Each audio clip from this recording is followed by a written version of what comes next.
hey bro, we're gonna get this under wraps in a couple of weeks, and now it's now.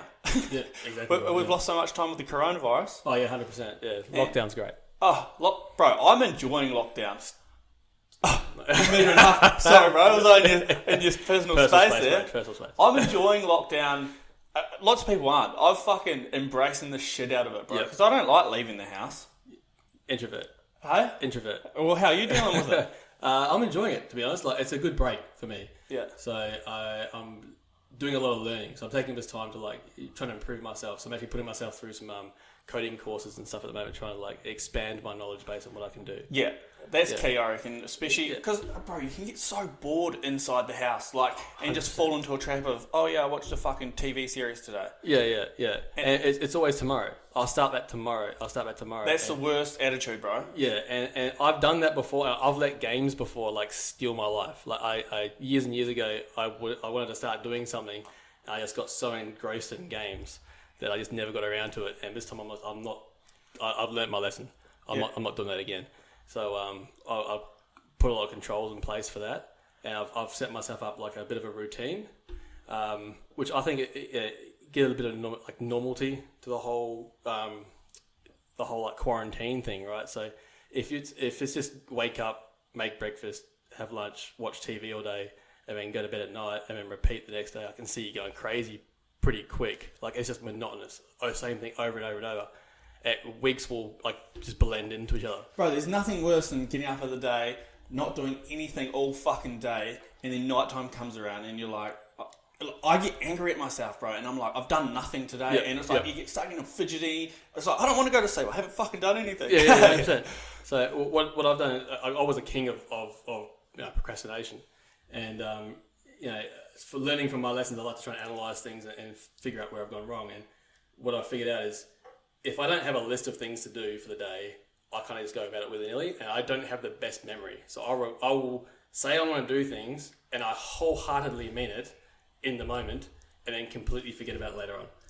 So I have to write lists. Do you think that that's one of those things where saying it is half the battle, and you, as soon as you've said it, it's you get that sense of achievement, I'm going to do that today, and then you're it just slips away? It's little goals, so... what I try and do is every single day I've got a notification on my phone that goes off at 9 o'clock in the morning. 9 o'clock, bro. That's a bit late. So, I get up, do things with the kids and stuff like that in the morning. By the time I get around to everything, 9 o'clock in the morning is a pretty good time for me. And I'm not an overly morning person. I don't function very well for the first probably half an hour to an hour of me being awake. I'm just not human. So, about 9 o'clock in the morning, I sit down and I kind of nut out what I'm going to do for the rest of the day. I'll make a tick list, checklist. And throughout the day, whenever I do something, I tick it off, and you get a little sense of achievement. So by the end of the day, you feel like you've actually achieved something. You can go back and go, okay, so this is what I didn't do today, but I did all these other things. I'm going to roll that over to tomorrow. Yes, bro. Right? I mean, you don't forget things. And my productivity's gone through the roof in the last probably 2 to 3 weeks since I've been doing this. Because before that, I was just going willy-nilly, I'll do this and I'll do that, and then just not remembering. And at the time, you thought that was working for you, eh? 100%. Bro, I've been in the same sort of boat with that, but from the start of the year. My missus, not the start of this year, the start of the year prior. She was very big on, you need to get yourself a diary, because I was doing all these jobs and I was just, it was just in my head. Yeah. And I was just doing it, and she was like, you need a diary, you need to organise. And I was like, no, fuck diaries. I'm my own person. I'm fucking freeballer, you know what I mean? Fast and Bro, loose. as soon as I got a diary, started writing in it, I fell in love with it, because I'd write in it. I couldn't wait to get home at the end of the day, tick everything off, and be like, I fucking nailed today. Yep. And then even, like you say, if you've got, there's a wee bit, something, the lawnmower's broken down or whatever, 2 hours missed and I've missed out a couple of things, roll it over the next day and just fucking tick it off, bro. There's no better feeling than that. 100%. If I could go back in time to my 18 to 21-year-old kind of life, right, and give myself any advice, it would be start making lists. Daily lists, right? And what sort of diary would you have back then? Oh, sad day, get on the piss.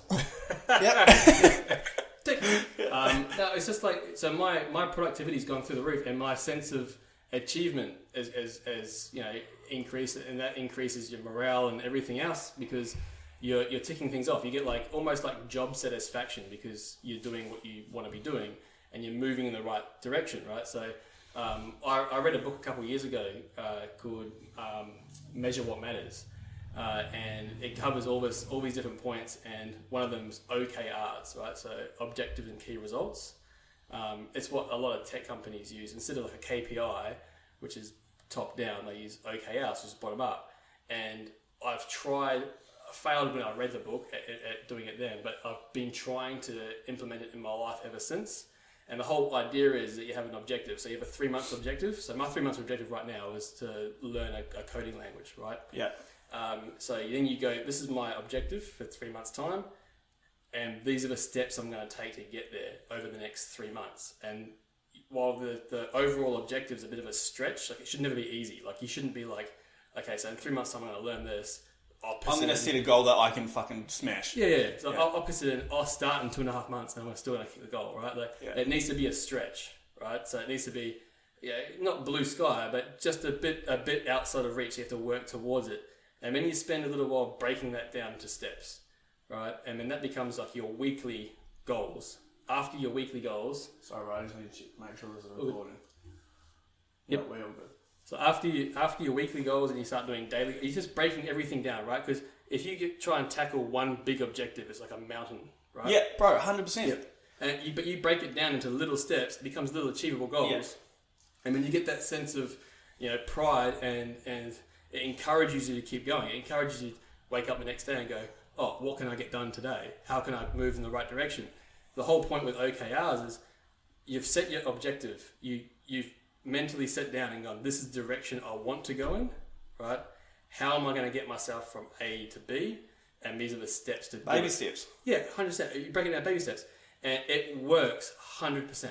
Because if you have something written down and it's just, say, fucking you're working on a car or whatever, and it's, I want this car to be finished and look immaculate. That's like, on paper, that's a scary thought because that's a fucking lot of time, a lot of money. It's a lot of everything. Yeah. But you go start like, I need to change the wheel bearings or whatever, and just start slowly, work your way over the car. Around the car. Yeah. And not start things, finish things. Just do one thing at a time until you tick it off, bro. It becomes so much easier. And I haven't obviously noticed that until the last fucking 2 years, until I met Jessie pretty much. She was the one that fed it to me and was like, pretty much you're a dumb cunt. You need to do this. And I was like, man, I don't know if I'm a diary kind of guy or I think everyone's a diary kind of person. You have to just don't know it yet. Yes, bro. Right? I didn't know it until I got my diary. Fucking got my first diary. I couldn't wait for fucking 2020 to come around for me to get a new diary, bro. I was excited about it. So I just use my phone because I've got so much stuff. I like writing down. I don't like. I'm not. I think I'm quite old school when it comes to shit like that. Yeah. So I love writing down. I feel like I'm. I don't know, releasing a bit of steam, eh? Get the old pen in. See, I'm dyslexic as all hell, right? So writing isn't a good medium for me. I'll go on a screen, but like physical writing isn't my strong suit, and especially trying to read it back, it definitely isn't. But the digital medium, because I can set myself reminders. So if I'm like, hey, I need to, even if it's something monotonous, like I need to, pick up the dog shit in the backyard, I can set a reminder for myself. What? You're dyslexic? I need to take a shit in the backyard.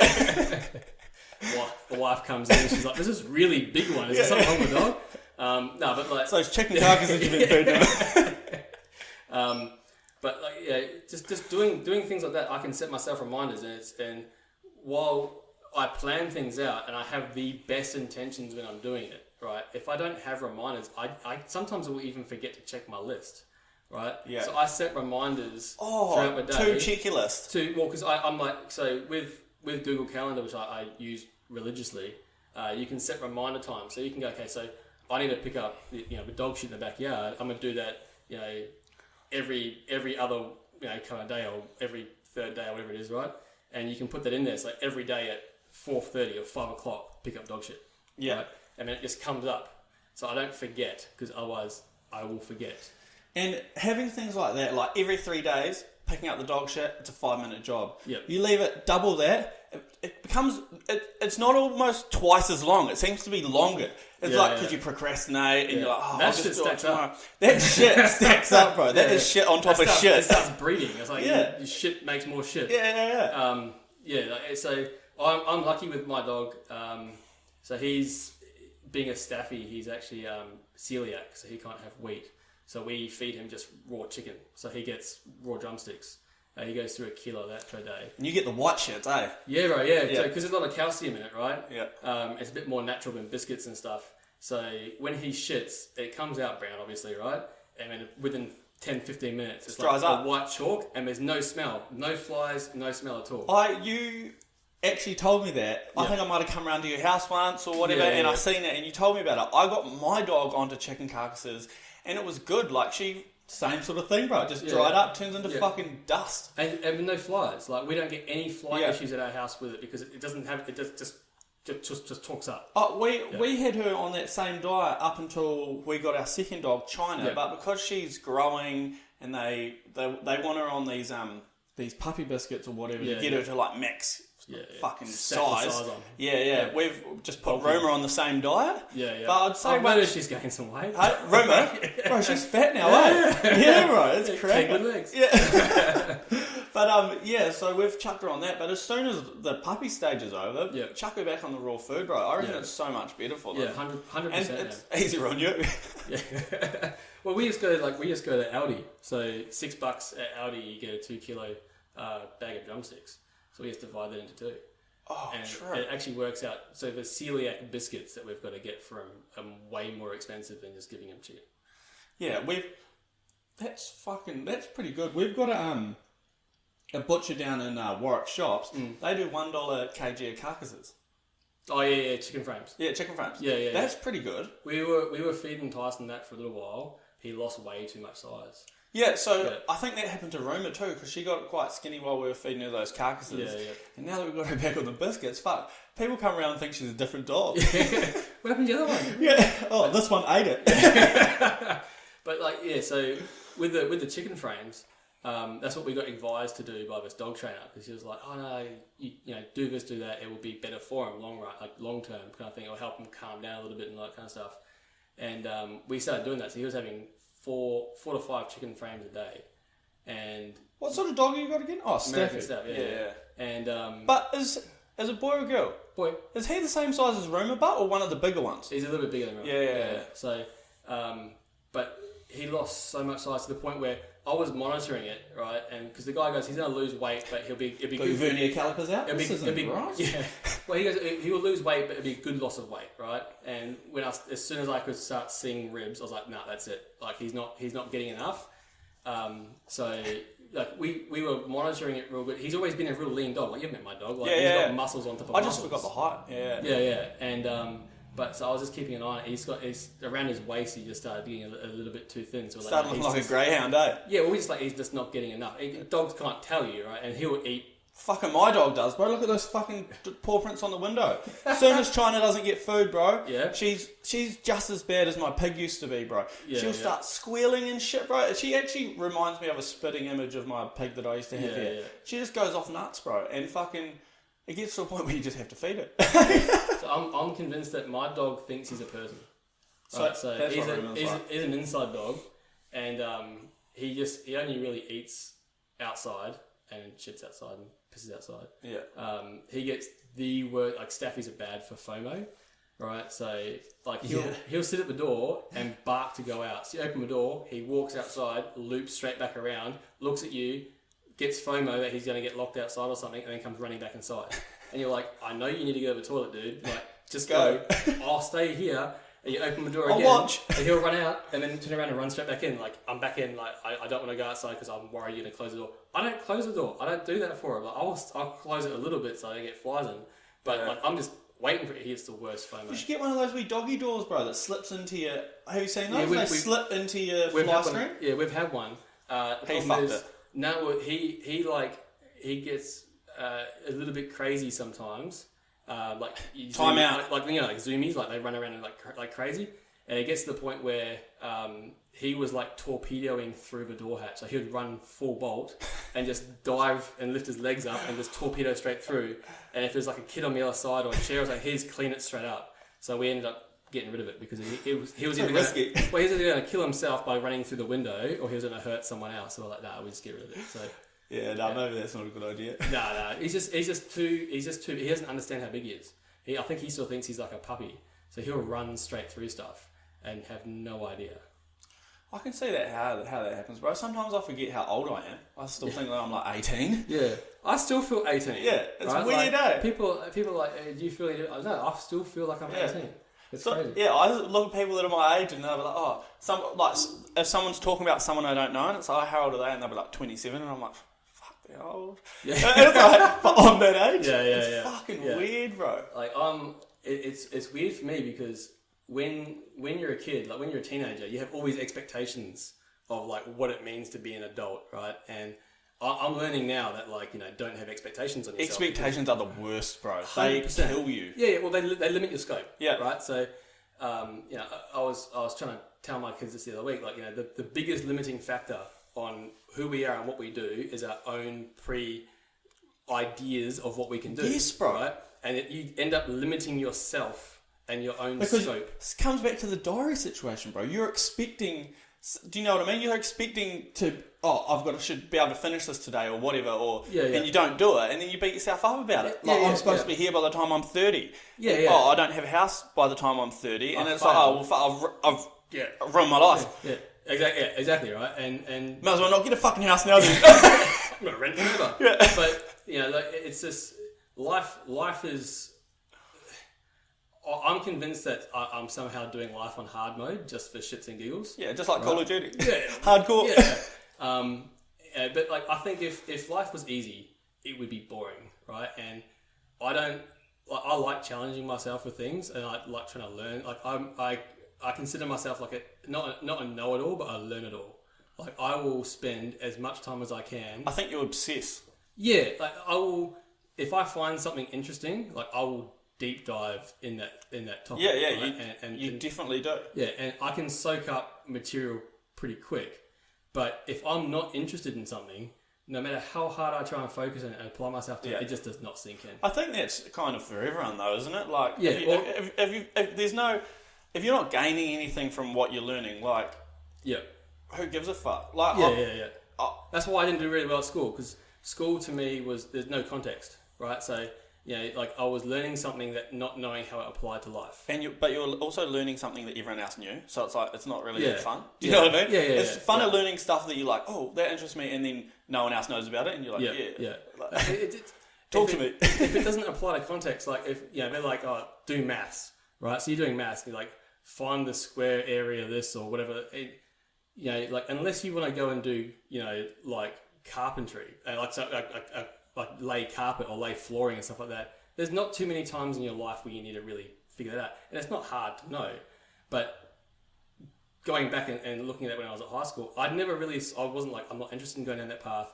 It doesn't really apply to what I wanted to do. And so I didn't soak it up. I didn't try because I was like, it doesn't mean anything to me. Same thing with like all my other stuff. It didn't draw me in because it wasn't in context. When I went to uni's a lot different. Uni's like, okay, so this is what you're doing, and you've picked that path, and everything kind of like points in that direction. So everything you can see where it's going to be applied and how it's going to work, and that just kicked me off straight away. Like I could start soaking things up and learning and like moving a sponge. Yeah, and completely different. And I was blown away with how different it was, like night and day. High school, I hated and I sucked at. I actually ended up repeating year 11, right? But did you have to repeat it because you're dyslexic? I repeated it because I had so I wanted to go to uni, right? And I had a teacher at the school I was at, which was a fairly good school, and they had a maths teacher there that no one liked. His class, there was a 90-something% failure rate in his class. The other class of the same level of maths had like an 80% pass rate, right? He was honestly, he looked like the caretaker, right? Like he wore little footy shorts and a singlet to work. Hope you wore underwear, otherwise that'd bloody fall out. and he wore. No wonder everyone was failing. He wore like, it was the worst. Honestly, the worst teacher I've ever had. Like me and him just didn't click, and because I'm dyslexic, and so my mum taught me how to do maths from a young age, And she's a chartered accountant, so she's very, really good. She's been a CFO of public companies and stuff before, so she's really, really good at maths. And so she taught me all these things as I was growing up. So I have a pretty good understanding of it, just because she just drilled it into me from a young age. And she kind of understands how my brain works. So she was showing me ways of doing things that just made sense to me. And this teacher had his way of doing it, and everything else was wrong. Oh, right? bro. So he would teach you, and he would write from the right side of the board to the left side of the board, right? But his gut would wipe off the board as he went. It was bad. So it was bad. Anyway, so you'd get your exam, or you'd get your test. You see this? Nope. It's just a smudge mark across the middle. So you get your test or your exam, right? And because I'm dyslexic, a lot of the time what happens, especially in tests or pressure situations for me, I'm better at it now because I know how to take my time, but back then I didn't really understand how it worked properly. So if it was like 73, I would see 37. So I would do the entire equation, all the working out, using 37 instead of 73, right? Because that's the number that I saw. It's flipped around, right? And, it was pretty clear what I'd done because I'd do it over and over and over. And I'd still fail, right? All the working out would be right if that was the right number to begin with. I understood the fail, but the working out was right. He wouldn't give me any points for anything. When I sat down and tried going through with him, he was like, "Oh, some people just don't understand maths, and you're one of them." I was like, "Cool, all good." He's like, "So I want to get your parents in to talk about it because I think I need to move you down a maths grade." I'm like, "All right, cool." So my mum went in there to have a meeting with him, and she sat down. She didn't tell him what she did, and he's sitting there explaining how to do maths and all that kind of stuff to her. At the time, she was a CFO of a public company, and he's like, "Oh, this is how you do it." So my mum was like, "Oh, well, you could do it that way, but you could also do it this way." And she showed him the working out. She's like, "Gets to the same answer. It's a lot of steps shorter, and this makes more sense to James. So why is it wrong? It's the same answer every single time." And he was like, "Oh, some people just don't understand maths, and you're obviously one of them as well." And she was like, "Excuse me, I'm a chartered accountant kind of thing. I know maths very, very well." And so that was the reason why I failed. I got an F that year. I really, really tried because I didn't want to repeat year 11, right? Really, really tried, got an F. So I was like, cool, I'm not going to be able to get to uni for what I want to do. I passed everything else, just failed maths. So I was really good at food tech. So I ended up moving school.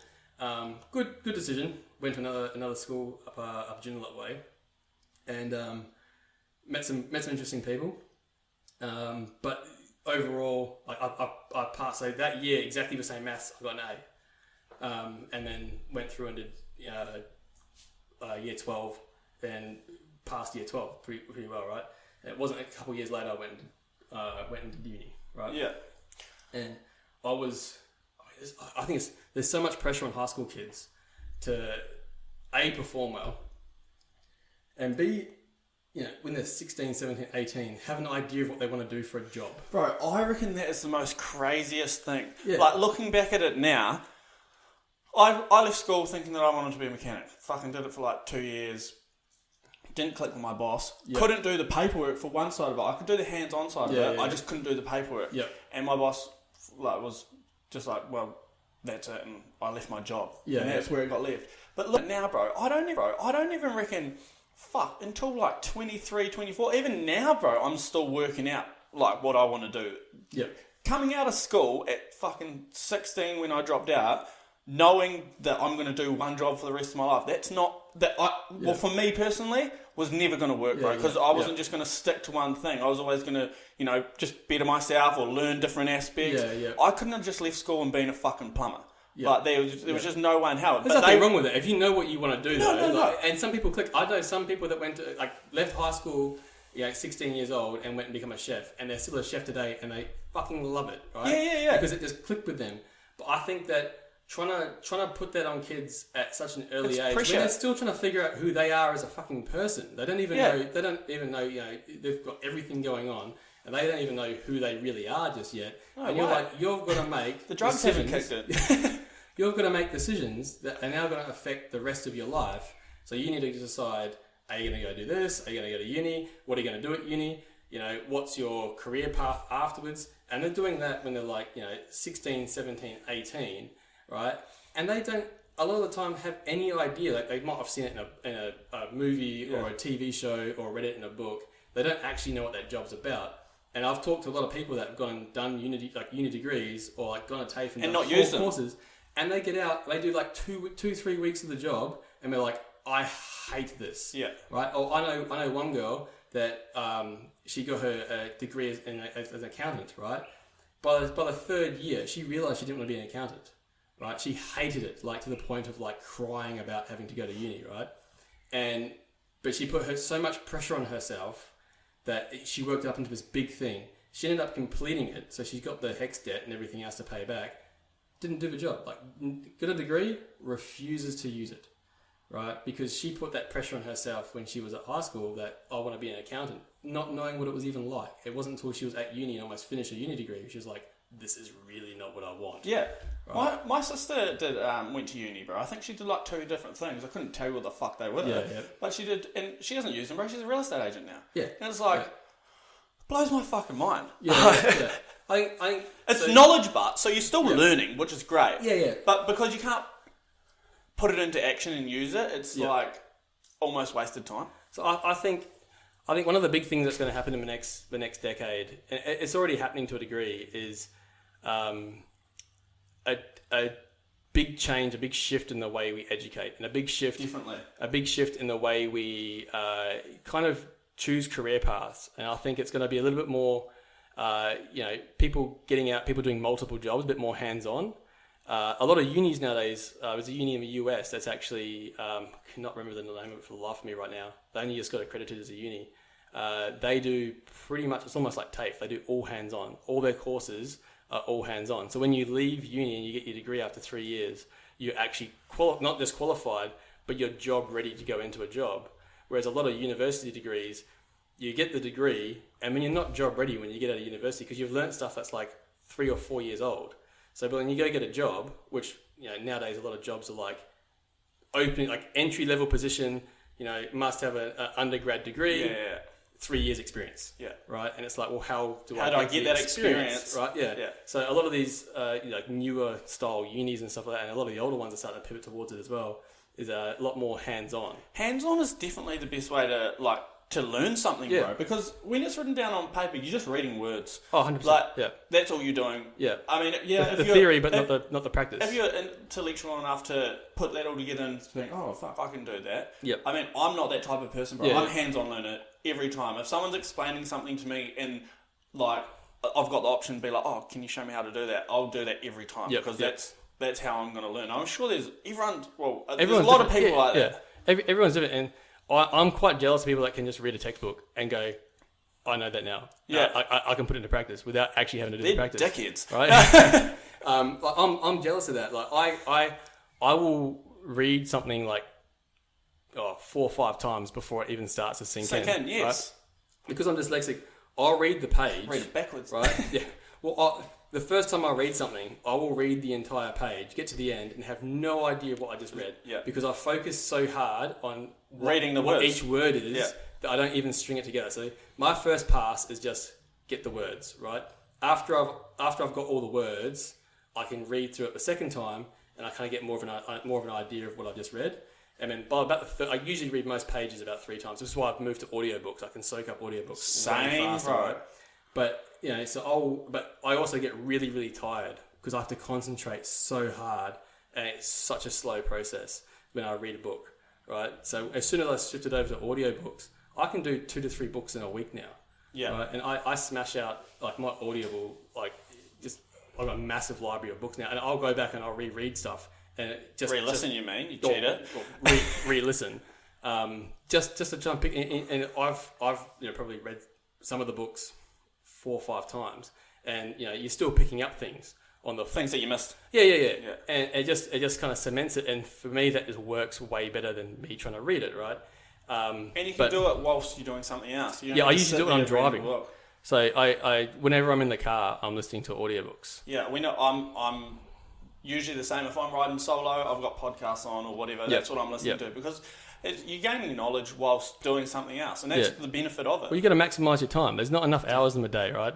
Bro, and not anymore. Yeah, work whatever. You leverage anything you can. If you're going to spend an hour a day in traffic going to and from work, that's an hour a day of learning you've got up your sleeve. You can listen to the radio, and you'd know better off, right? You just tune out and you get to where you're going. Sometimes it's nice to just chuck the radio on when you're feeling a bit dumb. Yeah, 100%. Like, you need days where you just zone out, right? Like, you need a mind rest, right? Like, you need to reset your brain a little bit. But if you're doing that, even if you have one mind-numbing day a week, you've still just got 4 hours of learning for free because you're in the car. You're going backwards and forwards. It's not like you're taking out time to do something else. No, and that's the best part about it, bro. Because if you were reading a book, there's some people that can fucking read a book and do something else. But like that's, I used to look at those people and be like, how the fuck are you pulling that off? Like reading a book itself is hard fucking work. Or speed reading. I've never understood speed reading. And they're like skipping words and shit, bro. It's like those cunts that are skipping, bro, and they do the double skip.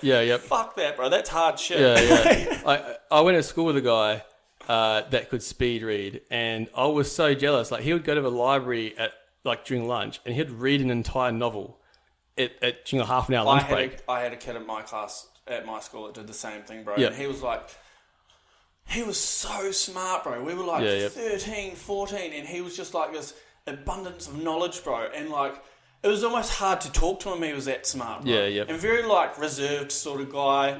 And he was just so fucking smart. Like, jealous as fuck, bro. I was there fucking like throwing sandwiches against the wall, whatever.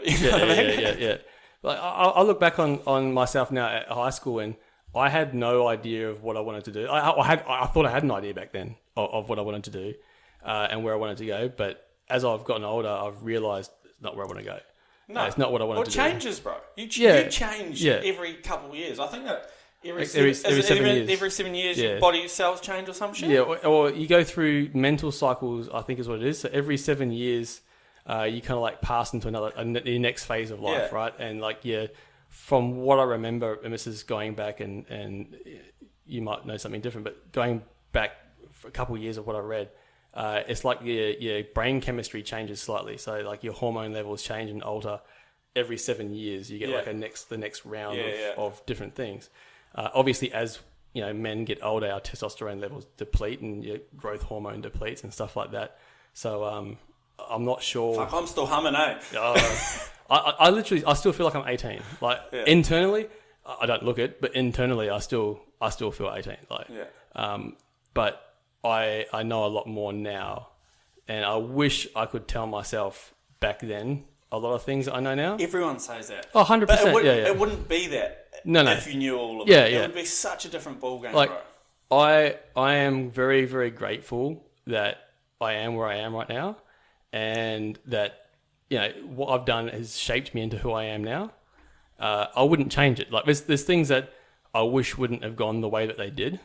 I still wouldn't change. But you wouldn't be the person you are now if those things didn't happen either. 100%. Yeah, and there's like a lot of things that I've had to adversity I've had to overcome, and a lot of them have been self-inflicted, right? Like, a lot of them. I look back on it, and at the time, it doesn't feel like it's self-inflicted. And hindsight's 2020. Bring that up. Wherever you were just then was fucking dope.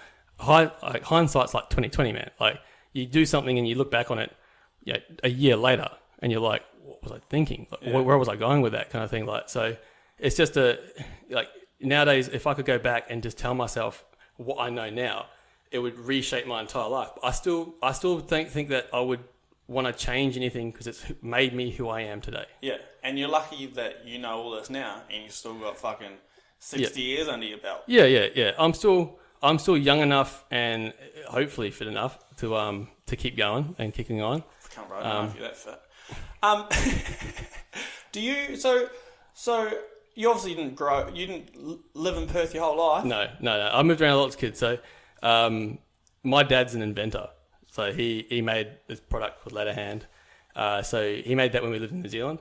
So that's where I was born, New Zealand. I was born in Auckland, South Auckland to be specific. And the hood. Well, the hood. So we moved out of there when I was 6. So we moved from New Zealand, went to California, right? So I was in California for the 96 earthquake. So that was the one where like the freeway collapsed onto the other one and all that kind of stuff, like in California. I was fucking 4 then, bro. Yeah, it was a big earthquake. A lot of people died, unfortunately, but it was a big earthquake. And that was my experience. I woke up getting thrown out of bed by the earthquake. Like, was that hectic? Yeah. More hectic than the ones that we've had in NZ? Oh, yeah. Like, this was... So, the buildings in California are made to withstand earthquakes was like a regular occurrence over there. And we lived on the beach in a place called Port Wainimi. So our apartment, we have the top 2 floors of a 3-story apartment block, and we overlooked the ocean. So it was like our apartment balcony, the road, ocean, right? And so when this happened, we all jumped in the car and went around the corner because we were worried the building was going to fall over. Yeah. And so we sat on the beach looking at the building, and the building was just swaying left and right. The whole thing. It was so weird to watch like a massive physical structure. Do you remember seeing this? Yeah. Fuck. Just sway like it was nothing. Like it's just moved backwards and forwards, right? There was a nuclear power plant down the road, and I still remember just hearing the boom. And I got told later on that it was like them trying to shut the gates for on the core. I'm not sure how true that was. That's just what I got told. So that was freaky because it's a nuclear reactor. You can see it down the way, and you can see it making this massive noise, and we're like freaking out. We didn't know what the hell was going on. So that was like my introduction to the US. It was great. Yeah. And then unfortunately, that earthquake took out our factory. So my dad had a factory that was making the product that he made. Yeah. And act of God, tough shit. You're not covered, right? Yeah. So unfortunately, we lost everything. So yeah, it was a complete wipeout. Like literally had nothing. So my dad's English, so he's Cockney. He's from the East End of London, and the only thing we could do as a family was go to England, and so that's what we did. So we nothing. We lived in. So we arrived in England. Basically had nowhere to go. So we had to go in England. You get council housing. So if you got nowhere, you can go get council housing. So that's what we did. So I still remember getting off the plane and going to like this office thing in this building, and then them giving us an apartment. Just like that? Yeah, well, it was, I think it took about 2 to 3 days. I think we like couch surfed somewhere. And it was 5 of us. So me and 2 younger brothers and both my parents in a one room apartment. Right? So there was no bedroom. Right. It had just like open plan living. It had 3 beds. So a double bed for the parents, and it had 2 single beds. And then it just had, they were on the wall, and then it had the kitchenette, and then like a little lounge, right? So we lived there for I think about 12 months, right? And I still remember the TV. Like, the TV that we had was it big enough? It was black and white. No, it was black and white, and it had a dial. This is black and white? It had a dial, bro. Like when we had to change the channel, you had to get up, walk over, and tune it in. It was cool. Like, retro wise, I look back on it now. I'd like that TV in my house. Yeah. But as a kid, you're like... And then it wasn't up to scratch. As a kid, you're like, oh, we're falling from grace here, but it is what it is. But that was like a good earthing experience, like grounding experience. Like we went from having a bit, not rich, but having a bit to completely nothing wiped out, right? And it was good, like as a family to go through that. Made us a lot more tight knit. And then we got moved into like a council estate. So it put that in perspective, like that's like the projects in America. Yeah. Right. So that was like massive crime rate, massive like stabbings. So the hood again. Yeah. So you went from South Auckland to the hood again. Yeah. So and all we did, and it's a little bit like stereotypical, but we all we did was fight the whole time. Like I did martial arts all my life up to that point. How old were you at this point? 8, 9. Yeah, right. And all we did was fight. So like tournaments or street fights? Street fights. So I still remember like I can't remember the name of the street that we lived in, but there was a kid at the other end of the road, Dean Scott. I can't remember his youngest brother. You're listening to this. Yeah. Fuck you. Yeah. If you're out there. And kind of they ruled the roost. They were like the kids that ran the street kind of thing, right? And we were the new guys on the block, and we didn't know. And they started coming down and like trying to bully my brother and stuff. So we just ended up getting in fights like every pretty much 2 to 3 times a week. We'd have a massive like all out brawl at the front of my house or at the front of their house or something like that. Not because we started it. I'd come down and try taking our push bikes. True. Or like we'll be playing football, like soccer. So they were pretty ruthless kids. Yeah. Like to try and You're steal just your defending shit. yourself. Yeah. Like we never started it. Like honestly, like never ever started it because like. What my dad always taught me was don't start a fight, but finish it. Yeah, that's right. Like probably the best thing I've ever heard. Yeah, well, my dad being Cockney, like he was real harsh with us, right? And I love him to death. He raised us how he was raised, and he was hard on us. And looking back at it, he did what he had to do. Like he was preparing us for England, right? Like where we were living. So I mean, he'd have us at the back of our house, me and my younger brother Daniel, and punching a brick wall for about an hour a day, right? So like I've got no nerve endings in my knuckles on both hands because we'll just sit at the back every weekend and just punching the brick wall over and over and over and over. Right, just to numb the nerves in your hands when you hit someone you didn't feel it. And I was 8, 9 years old, right? And then rightio, lunch is ready, and then back into it. Yeah, or pretty much like so. I still remember to this day, like my dad would push the couches together to make like a ring, and my brother Daniel was like a year younger than me, and what's the water jet? Yeah, right. And so my dad would be like, you two spar, no one's coming out of there until one of you are unconscious. So that was just what it was like, and like that was normal to you. That was normal. Like that was a weekend. Yeah. No shit. That's it's pretty full on to look back at, I guess. Yeah. Like I wouldn't change it. Like me and my brother, we fought a lot, but it was a different mentality. Like it wasn't because we hated each other. Like we were fighting because we found it fun. Yeah. Right. Like that was just how we were wired at the time. You'd be trying to find weaknesses in their defense, and he'd be trying to do the same thing to me. And it was fun. Like it was actually enjoyable. Like I look back on it now, and that was some of the best time of my life was doing that. Was beating him. Yeah, like 100%.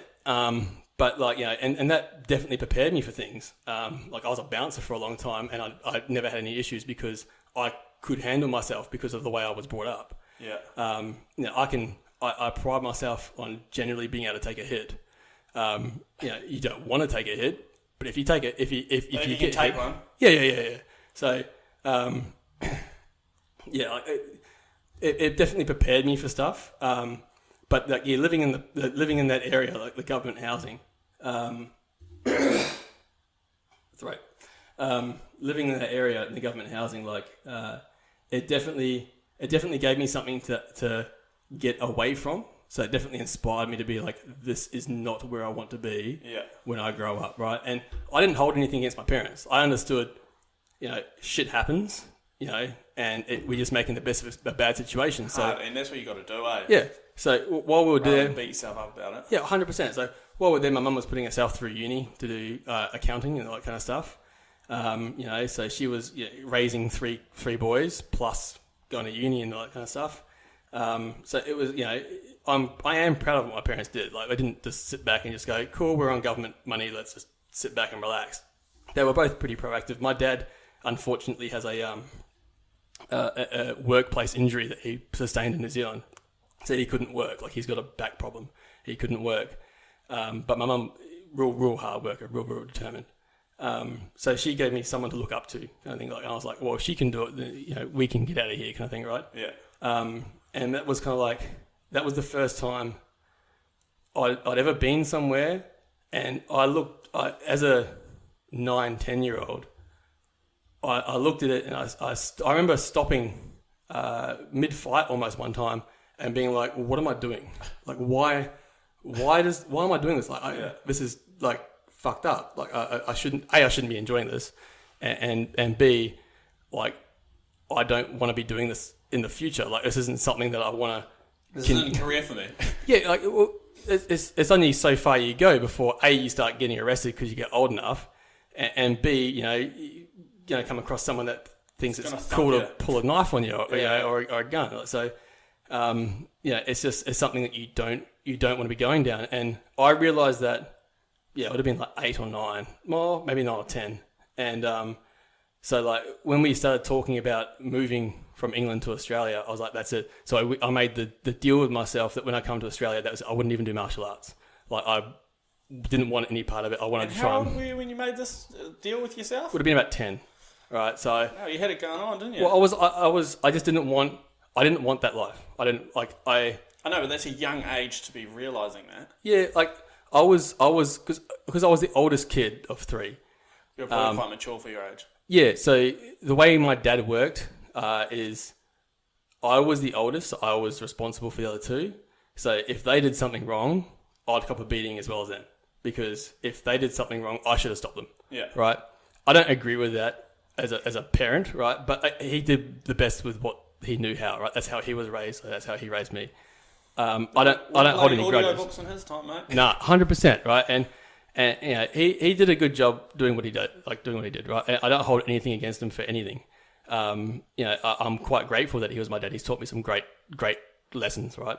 And I definitely wouldn't be who I am today without him. So yeah, like, looking back on stuff, I mean, I just probably think the same thing with my kids now. It's always things I could have done better, right? Yeah. And I've had big talks with my dad about this, and he you know, he's agrees with stuff like that. Yeah, he's come a long way. But yeah, like long story short, I realised in England it's not where I've been in a lot of countries. England's the only country I ever gave the finger when I left on the plane. Yeah. Right, and I've never been back since. Not that anything's wrong with England, right? Like still got a lot of family that live over there and stuff, but where we were and what we went through when we were there, it's not where I wanted to be. Yeah. Right, and if we stayed there, I would have ended up just being like a hoodlum. So what? You left from England and came to Perth? I went back to New Zealand for a little bit. Yeah. So went back to NZ for a bit.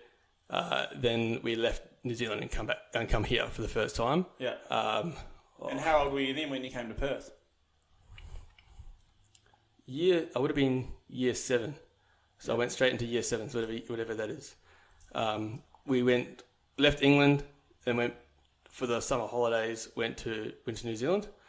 So had Christmas there and that kind of stuff, and then got to Australia for the start of the school year. I think I missed a bit of year 6. But yeah, so straight into year 7 over here, which in England is high school, and over here is primary school. So it was a bit different because I went from a high school back to a primary school. It was a weird mix, but it is what it is. Yeah. But I went to a public primary school over here, and it's just so different. Like there's night and day. Like it's very, very different, educational wise, and just the building layout and everything like that. It was just freaky. It was a weird kind of thing to try and adapt to. Did you find that the schools here were better?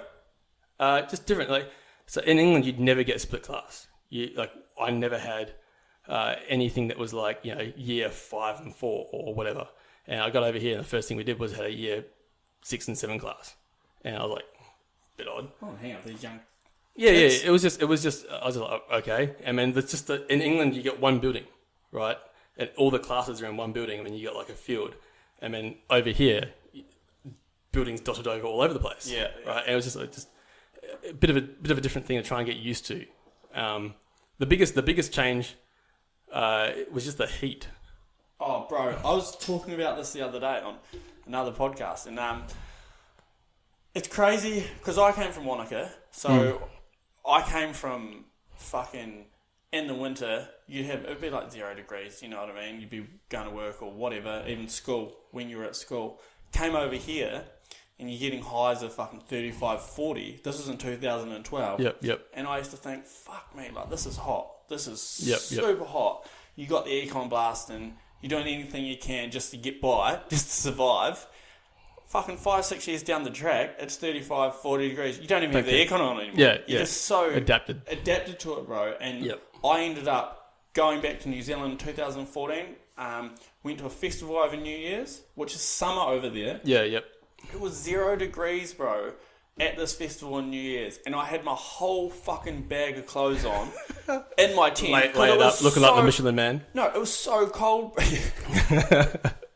It was so cold, bro, that I was like, fuck this. Like, I'm going to bed, chucked all my shit on, and then I just swore to myself, I was like, man, I'm not going back for that. Like, I don't even know how people live there, bro. See, it's not enjoyable. See, I'm different to you. I actually really enjoy the cold.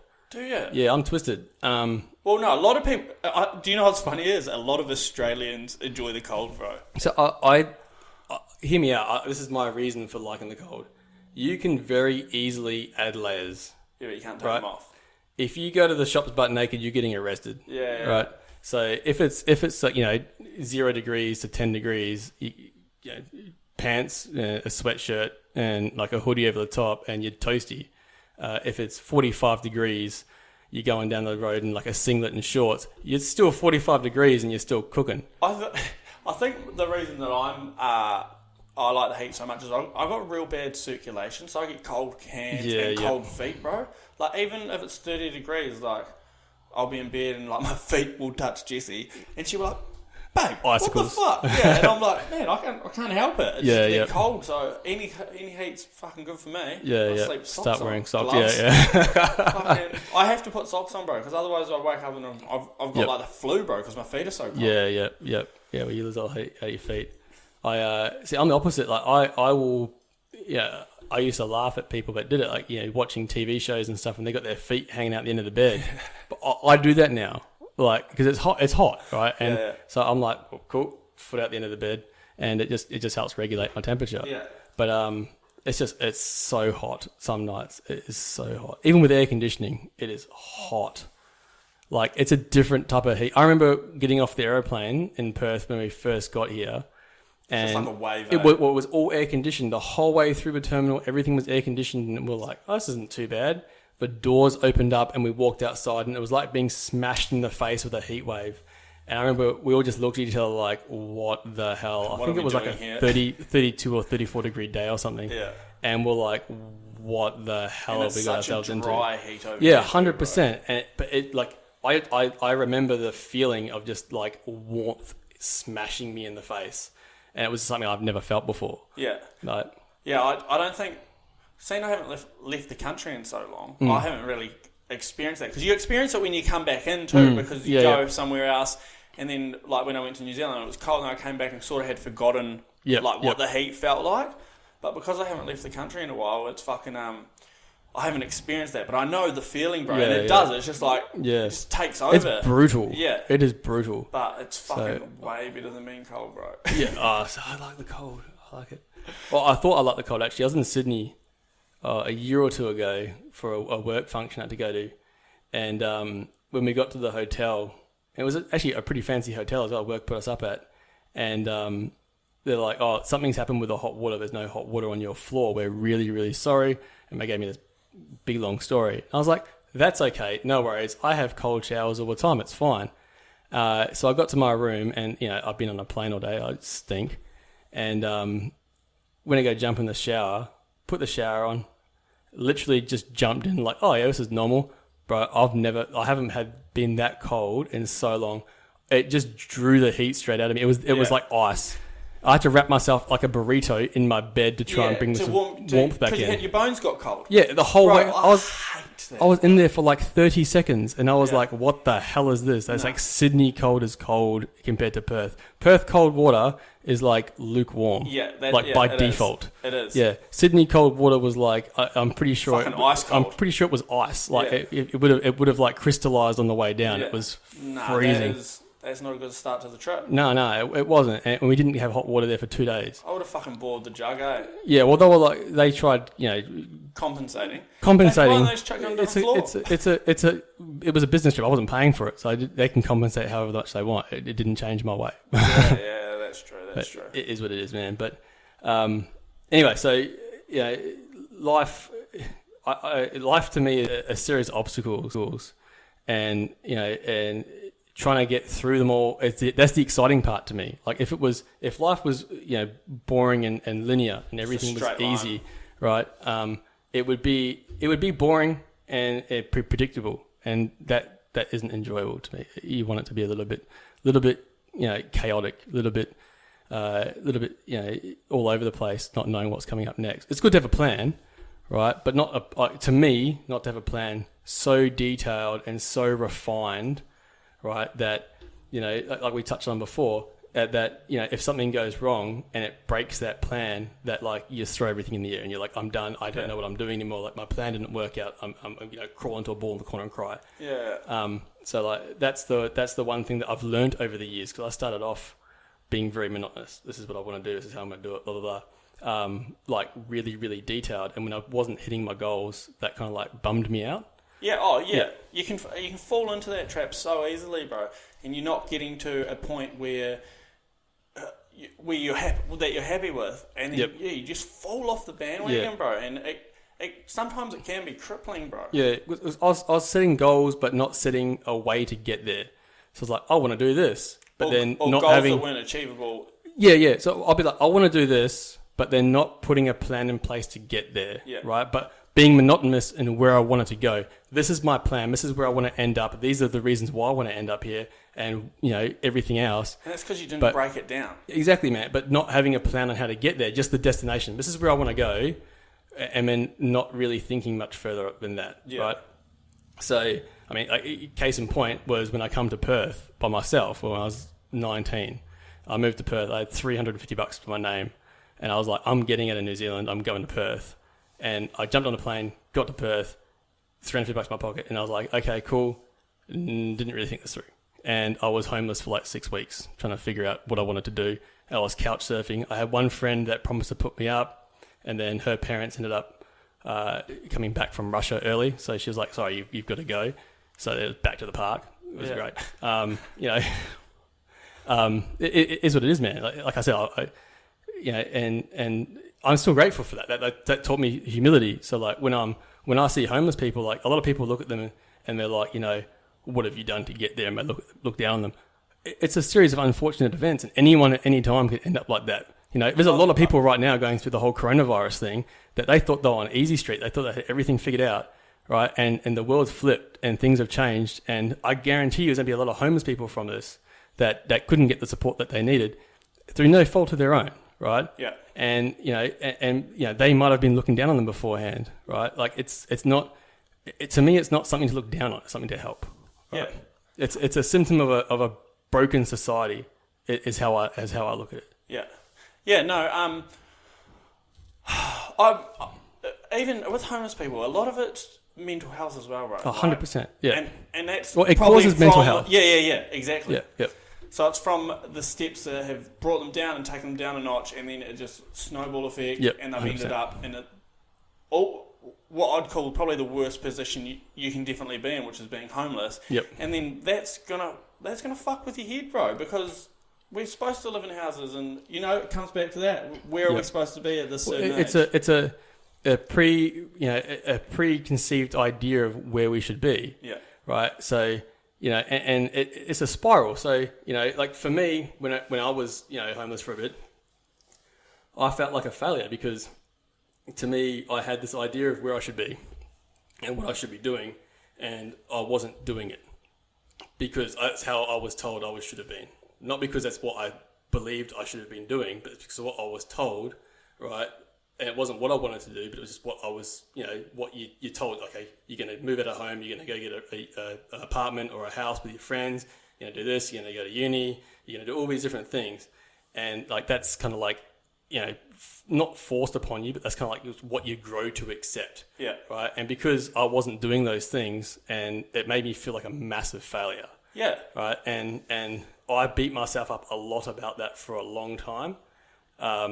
I look back on it now and like it's... What age was this? 19. 19, yeah. So 19's... Were you living over here by yourself? Yep. So because you moved over here with your family, didn't you, first? Originally, yeah. Yeah. Then everyone moved back. Back to New Zealand? Yep. And then you moved over here by yourself? Yep. Yeah, so I mean, even at 19, bro, there's a lot going on at 19... to be homeless and be like, what the fuck am I doing? Yeah. Like, there's a lot of pressure. Yeah, but it was still all your other mates would have been studying. Or 100%. Even, 19, maybe even at the end of apprenticeships and shit like that. Yeah. Fucking, Yeah, a lot of the guys that I went to school with over here at the time were at uni, like first or second year at uni when I moved back. And, that felt like that's where I should have been. Like, we moved back to New Zealand. I didn't do anything in New Zealand. I kind of just treaded water for a year while I was over there, and moved back here. And I was a bit, not jealous, but I was a little bit like, well, that's where I should have been. And because, again, preconceived idea of where I should have been, it just put me down. And, again, looking back on things, that held me up more than just going, okay, cool, that's the hand I've been dealt. All right, and, how do I move forwards from here? And I didn't do that. It took me two or 3 years before I ended up going to uni because I beat myself up for so long because I thought, well, I should have already been halfway through it by now. So easily done, bro. Yeah. And then you procrastinated. Yeah. And I mean, I ended up doing at uni something that I procrastinated and I beat myself up, but it ended up working out in the sense that I fell into something that I really liked as a topic, and I did excel at it. And I ended up getting... The only reason I went to uni was because I ended up meeting a uni professor, and he asked me where I got my degree from. And I said, I haven't got a degree. He said, well, how do you know what you know? And I said, well, I'm just interested in the topic. I just research a lot and do a lot of reading up. And so he said, well, if I get you into my uni, will you do a degree and then do a PhD under us? And I said, well, yeah, we'll see. Like, what's the offer kind of thing? So we went through it all, ended up going to ECU in Joondalup, doing counterterrorism intelligence with a major in psych. Doing what? Counterterrorism and intelligence. Yeah. With a major in psych. At the time of doing that, I loved it. I was getting high distinctions and stuff in all my units, and absolutely loved it. And it just clicked with me, right? I understood the reason why things happened and why you did what you did. Building design, building management systems, it just soaked it up. I just enjoyed it, right? Can you just hold this thought here, because I really need to take a piss. All good.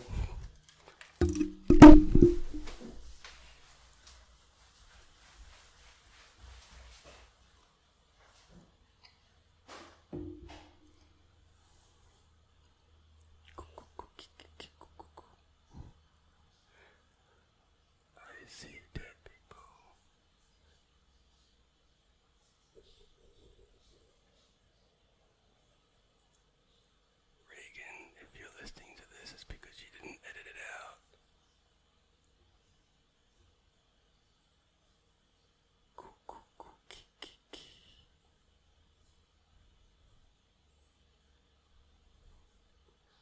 Longest piss ever.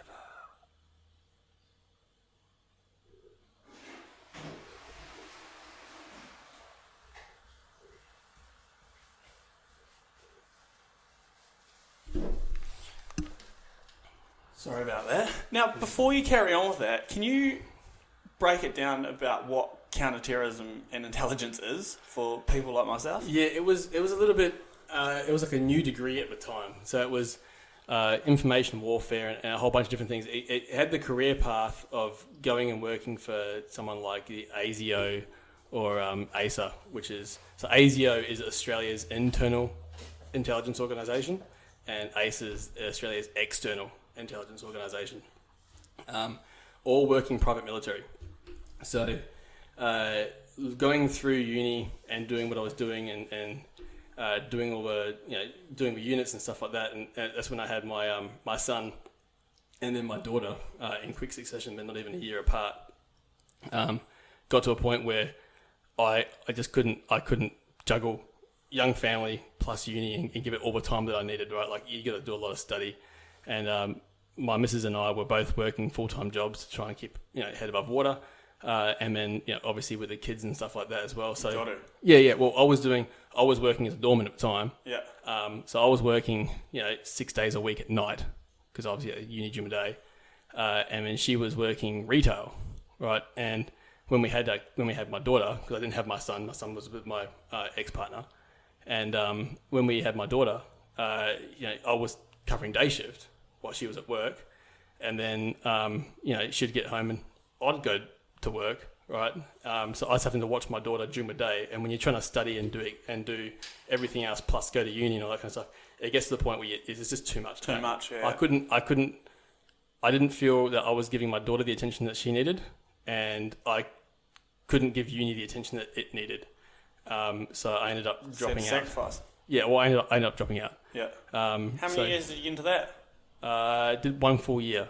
And how many year of a course is it supposed to be? Three. Right, yeah. So I loved it.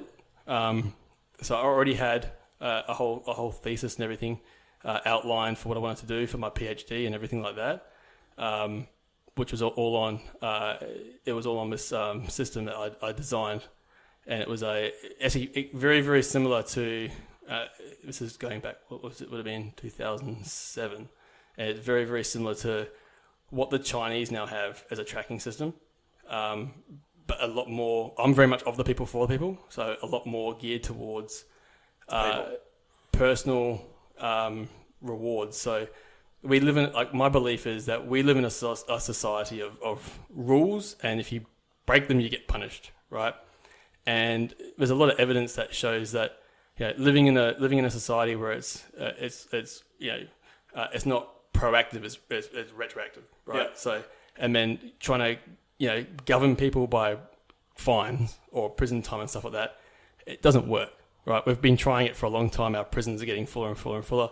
The government's making more and more money from fines because people just don't. It doesn't change anything, right? Yeah. So my hypothesis on it was, could we build a system that incentivized people to give back to the community and strengthen the community, and do things, because I see this in the next, you know, well, back when I did this, I thought it was going to be in the next, you know, 10 years, but it's not.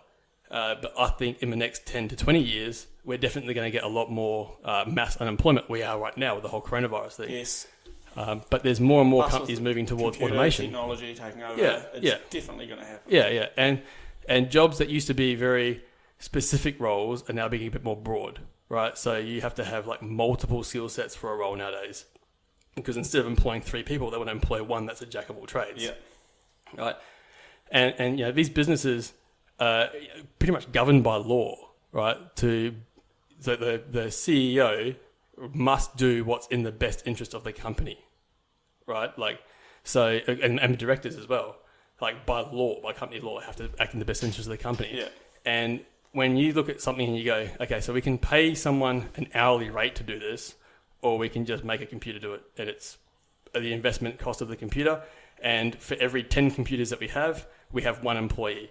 And Woolworths is a perfect example of that, right? Yeah. So they have 10, 15 checkouts, like self-service checkout with one person overlooking the whole thing. And that has, they've downsized their till jobs by a lot. So is Coles. And I think that as the technology progresses, more and more jobs are going to become automated, right? Just because it's the difference between paying someone a yearly salary or just the equipment investment. Right? Oh, it's the businesses looking out for themselves. Yeah. Because at the end of the day, there are businesses out there that care about the people. Oh, but there are. There's also businesses out there that are all about the money. Yeah. And they're the ones that are going to move forward with that.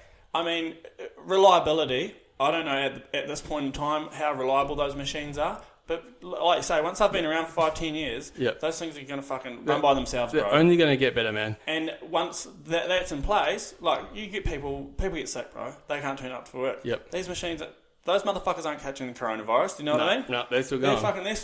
They're still side by side. Yep. There's no meter gap between those fuckers. Yeah, exactly. And that's beneficial for a big company that wants to keep going forward. And everyone needs to jump on that technology bandwagon to keep up with everyone else. Do you know what I mean? To keep up with the demand. So we as a race are an efficient people at being inefficient, right? So we make a lot of inefficiencies in our workflow, right? And especially as corporations get bigger and bigger and bigger, a lot more bureaucracy and stuff moves in, things get slowed right down.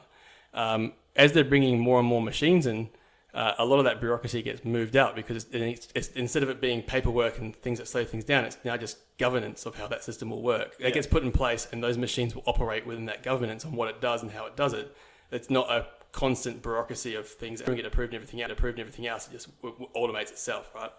And we will get to a stage in the next, I say, maybe not 10 years, but 20 years, where there's a lot of what you'd consider entry-level jobs for people that don't go to TAFE or don't go to uni, that are going to start being replaced by automation. It's already happening, right? I think it would just happen in droves. And I mean, I'm not talking anyone down here, but there's people that are of an age that. Oh no, it's just the harsh truth, bro. But there's people that and I've had this discussion with lots of people before, and they believe that those people will get repurposed, they'll get reskilled, they'll do something else, and they'll get reused somewhere else in the workforce. But because we're building machines, there's still need to be people that build those machines, right? But like, you talk to people that are in those entry-level jobs, and some of them, they don't have any ambition whatsoever to do those new roles. They don't want to go and learn something new. They've been doing that job for 10, 20 years. It's what they know, it's what they love. and they're taking away that job and going, oh, but there's a career opening over here. If you just go and relearn all this stuff here and you start again from scratch, you can do this. And, I've talked to a lot of people that are in those kind of roles, and just to get an idea I spend a lot of time like interviewing people and like customer interviews and stuff like that. Yeah. And a lot of them, they don't want to reskill. People don't like change. Yeah. Right.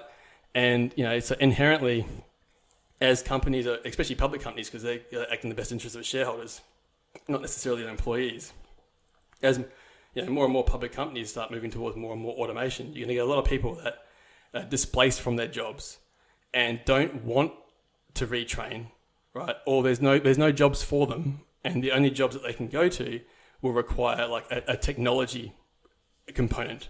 And a lot of them that are older... And we've missed out on that. Yeah, they've missed out on that. They've missed out on the fundamentals, right? And they've got like technical debt, right? And to them, it's a big daunting task to go and get reskilled. Because they're not breaking it down. But yeah, it's a big daunting task to go try and get reskilled. So the way I see it is, 10, 15, 20 years, we're going to get a good proportion of the overall population become unemployed. Not because they don't want to work, but because the jobs that they're doing are being displaced by automation. Yeah. Right? So my hypothesis was, how can I build something that puts those people back to use, so they're active members of society, right? And they can give back to the community. They get their own self-worth, because a lot of people's mental health is around their job. They go to work, they achieve things at work, they go home and they feel like they've done something with their day. Yeah. Right? And they get through their week and they feel like they've done something with their week and they've achieved their goals at work. They deserve to have the weekend off. They get job satisfaction, right? And it's actually a big component of mental health is job satisfaction, knowing that you've done something that means something, right? And a lot of people are like doing something that's bigger than themselves. Yeah. Right? And if we're taking that away from a good portion of society, mental health issues are going to go through the roof. Right? They are going to go through the roof. Yeah, well, we're already seeing like suicide rates and everything creep up every year. Yeah, well, I think even there'd be a lot of stuff going on right now because of this coronavirus. Maybe not so much here, but I know in New Zealand, they've been in lockdown for 4 weeks. There's some people there that are living by themselves, bro. And they're not going to have talk with, they might have talk with, like their family and stuff, but you go nuts living by yourself for 4 weeks, bro. Especially crazy. If there's already underlying issues. Yeah, 100%. And you can compound that with financial implications and financial stresses, and especially uncertainty. People don't like uncertainty. People like predictability, right? And you take away predictability and deliver them a big healthy helping of uncertainty, and then financial insecurity. It's a deadly cycle. It's a deadly mixture. And I do believe that going forwards, we're going to be met as a society with a lot of these problems, and burying our head in the sand and saying, "Oh, well, those people will get reskilled; they'll be put back to use somewhere else." I think is a little bit optimistic, because a lot of them won't. A lot of them won't want. A lot of them don't have the inclination to go and do that. So, what can we do as a society to put these people back to use? They've got skill sets. They've got things that they know how to do that other people don't know how to do. How can we put them back to use? So what I come up with for a system was, I called it social mining. So people go out and do things, like even if it was just like coaching the little league team, right? Or, helping out at the local RSL, or doing all these different things. It gave them like social credits. So it was like almost like working for the dole, but it was like an automated system that I designed. And then people would still get self-worth, they're still giving back to the community, right? And the community as a whole gets stronger because it's connecting the community together. Just helping with like day-to-day stuff, like day-to-day community stuff, right? And because we're getting technology that's been designed to bring us together is dropping us apart. Oh, right, bro, like 100%. Yeah. It's crazy now. Yeah. People are so far from each other at the moment that it's unreal, but at the same time so close. Yep. But it's all the social media stuff that's going on right now with like Facebook, TikToks and all this shit, you think it's bringing you together, but you're watching people that you don't even know, bro, do shit and like following them. The people that you're following don't give a fuck about you, but you care about them. And like, if you see them in the street, you want to say hi to them. Like, it's weird, bro. I don't like it at all. Yeah, it's like it's a self-imposed, basically like animal in a cage, right? But the self-imposed animal in a cage, it's those people are then curating their own lives, so you don't get to see everything. No, you just see the good part of it. The pick of the crop. Yeah.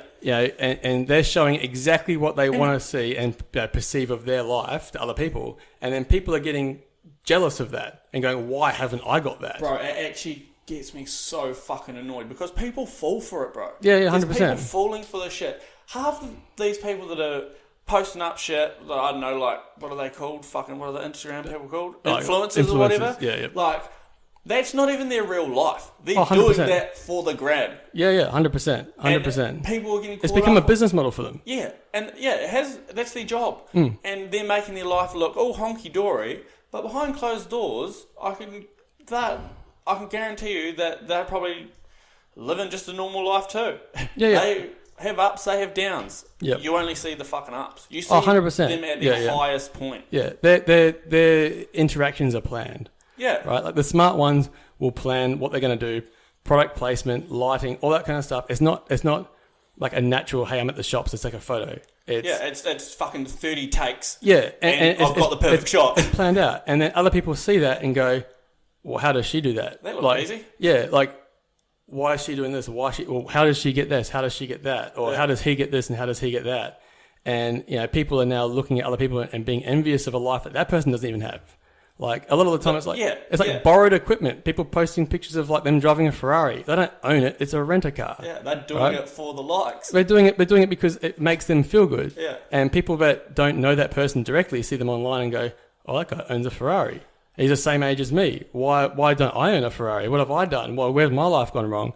And, they're measuring themselves up against this massive fake, persona of someone. Identity. Yeah, 100%. And it's all curated. It's all exactly what that person wants to see. And that's their brand image at the end of the day. I just feel sorry for the person that's living a life that's not even theirs. Do you know what I mean? Like these people are faking their whole life to show other people that they're living a perfect life. Yeah. Like, that can't be good for your mental health either, bro. No, it would be interesting because it's obviously so new, right? Very new.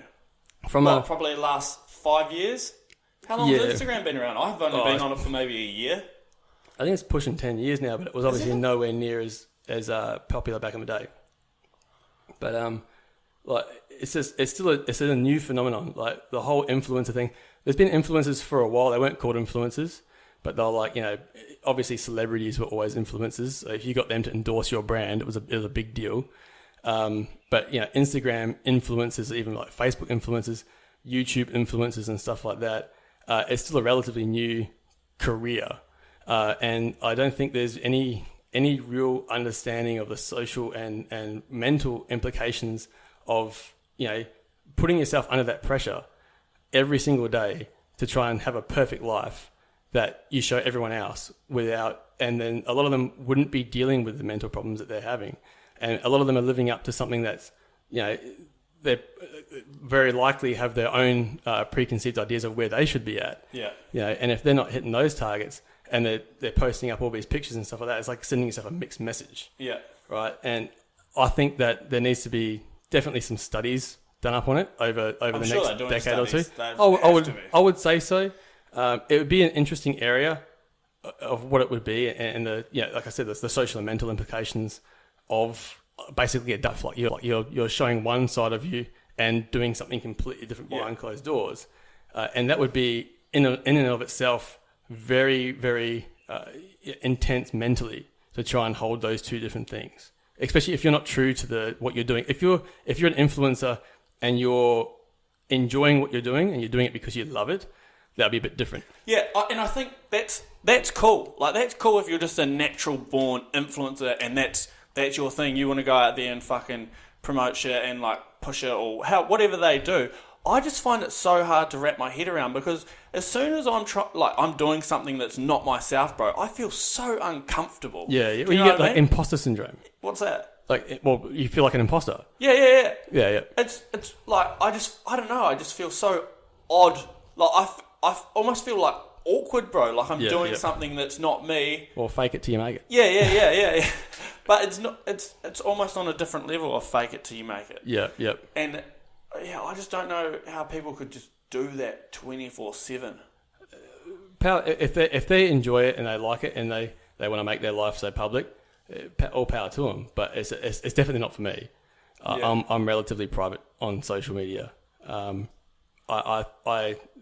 There's actually been a meme going around lately. It got shared by the WA Police Force. It was like, enter your date of birth, your phone number, where you were born, and this is all information that social media makes completely available. Yeah.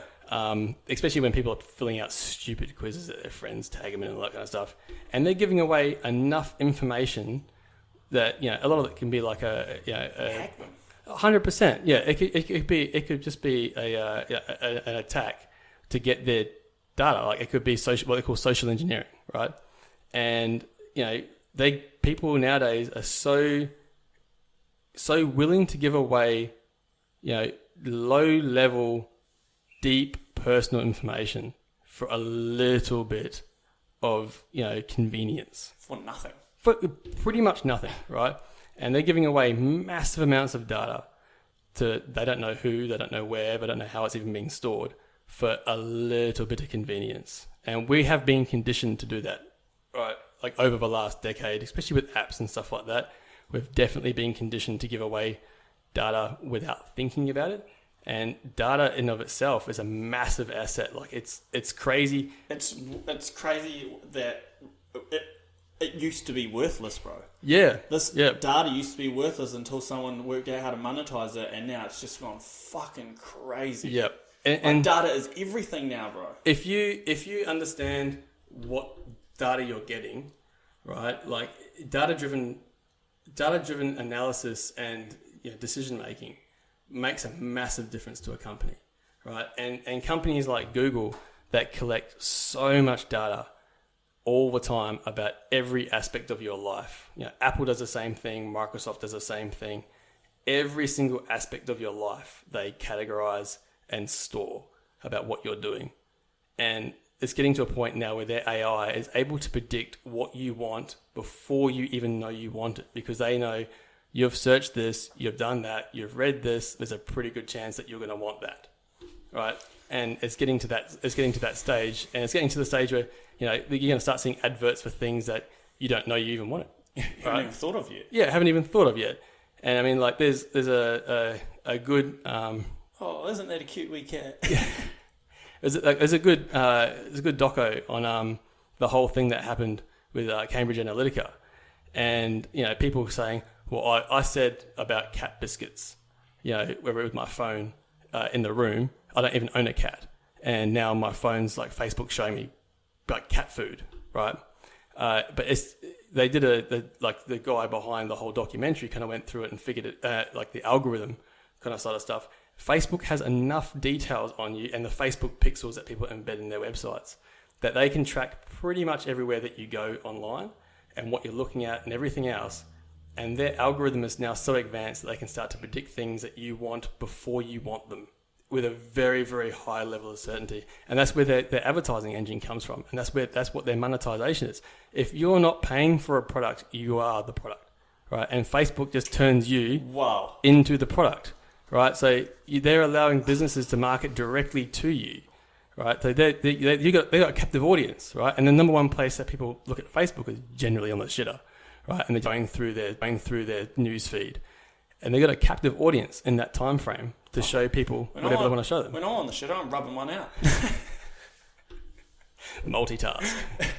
Yeah, that's crazy that if you're not looking for a product, then you're the product. Yeah. If you're not paying for it, they're monetizing you. So if you download an app and it's completely free, I would challenge you to go read the end user license agreement, which is a long, boring thing that you agree to when you sign up for an account. And I would hazard a guess and say that if you're not paying for the product, they're selling your details to pay themselves because they have to monetize it. Server costs are, they're not expensive, but they're not cheap, right? They're not like, it's not free. So every app that's, going to be doing something, if they're not charging you for it, they're using your data that they collect off of it to sell it on a secondary market. So with all this stuff, what was the course called that you did again? Counterterrorism and intelligence. So from that counterterrorism and intelligence, bloody tongue twister there. Yep. You went down a track of doing that. You then left. You started doing security work. Yeah, I was doing bouncing at the same time. Yeah. Yeah, bouncing. When you left doing this course, were you still doing?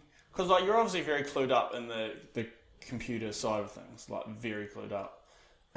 Were you still creating any side hustles, or were you just?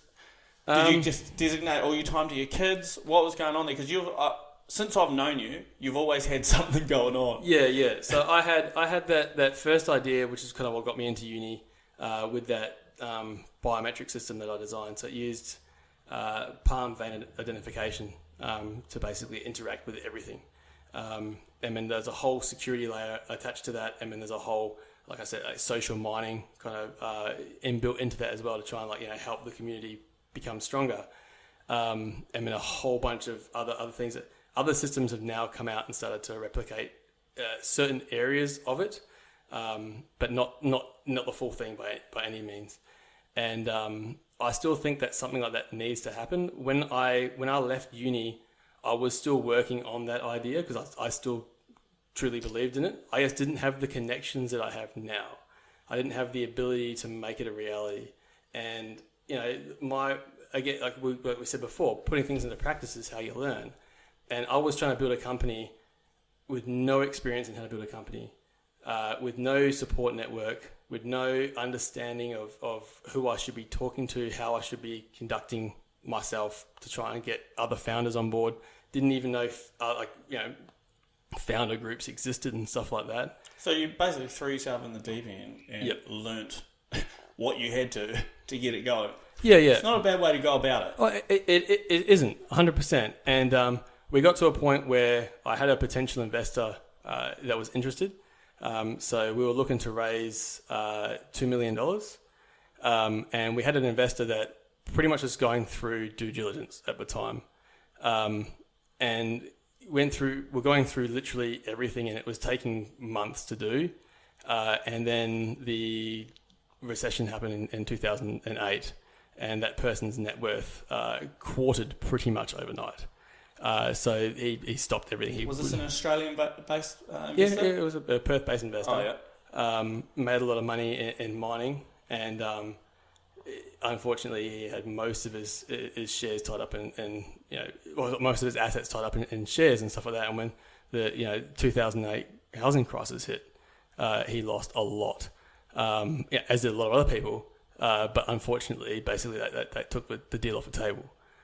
So that was kind of like earth-shattering at that time, because I put so much time and so much effort into something, and then through no real fault of my own, it just didn't happen, right? And again, I beat myself up on that one for a lot as well, but it is what it is. At the time, it would have been fucking a big deal. Now, looking back at it, it's like, well, I couldn't really do much about it. It's one of those things like, don't count your chickens before they hatch. But I definitely, I got so excited by the prospect of building what I wanted to build. It was the first thing, though. It was your first thing. Yeah, it wasn't money. I didn't get excited about the money. I got excited about the prospect of being able to build what I wanted to build. Yeah. Right, because I could see how much good it would have.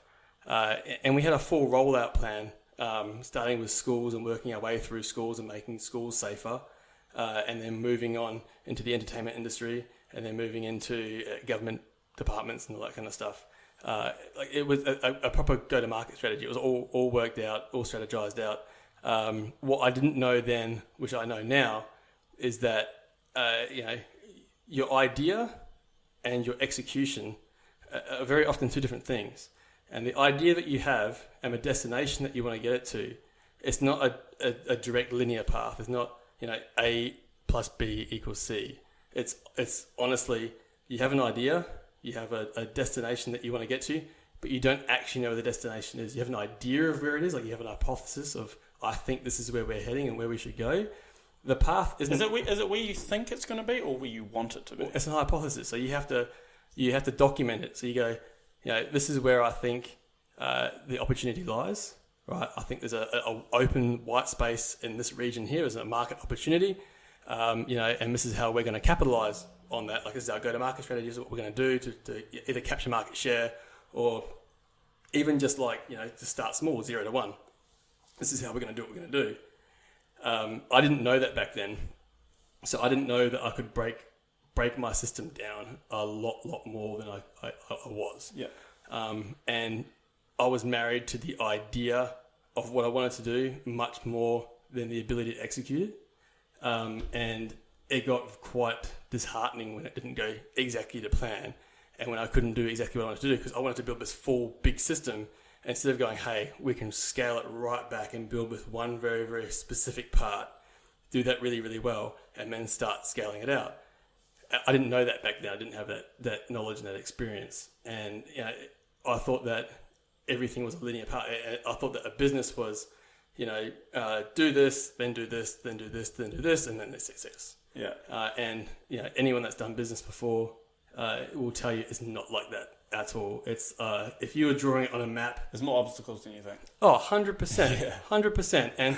And I look at things now, like one of the best books I ever read in my entire life, and I thoroughly recommend it to everyone, is a book called The Lean Startup by Eric Ries. Did you read it or did you listen to it? I listened to it like 20 times.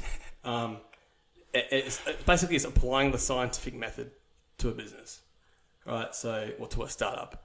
And if that book was available when I was at uni, it would have changed my entire life. It was basically, how can we, instead of if you build something and you make it as polished as possible and it takes you a year to build it, right? You can have the perfect code, perfect user interface, everything's great. You're like really, really, really happy with it. You release it into the wild and then no one wants it because no one thinks your idea is good or no one sees the pain that you're solving, right? So everything has to have a pain point, and you think that you've found a pain point and that you're addressing it. But if people don't see that pain point or aren't experiencing that pain point and they're not looking for your solution, it doesn't matter how good your application is, it doesn't matter how perfect the code is, it doesn't matter how good it looks. If no one's finding it, you just succeeded in failure, right? So how could, and this comes out of the book, is how can we take that from a year build cycle to as fast as humanly possible with the help of what he calls an MVP, a minimum viable product. And if I knew that framework back in my day, it would be a completely different ballgame to what I'm in now.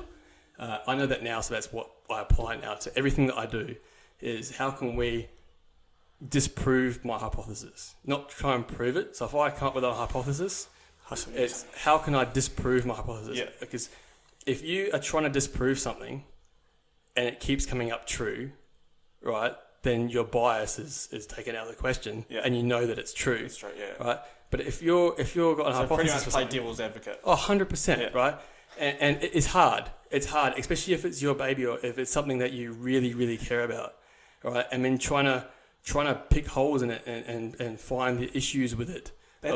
That's why it's always good to have someone that, if you've got an idea, someone that's true to you and will play the devil's advocate.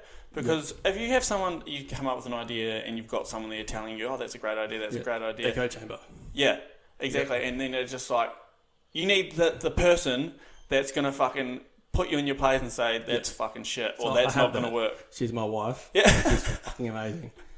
She had no issue telling me how things are very, very bluntly. But do you outsource past that if you think she just doesn't want me to do it? Well, so with my current startup, we've easily interviewed well over 500 different people, like potential customers and users, to find out as much detail as we can to try and prove our hypothesis is wrong. And it keeps coming up right. So we're moving forward with what we're doing. Unfortunately, with the whole coronavirus thing, it's kind of put a big hold on stuff. We can't do what we wanted to do.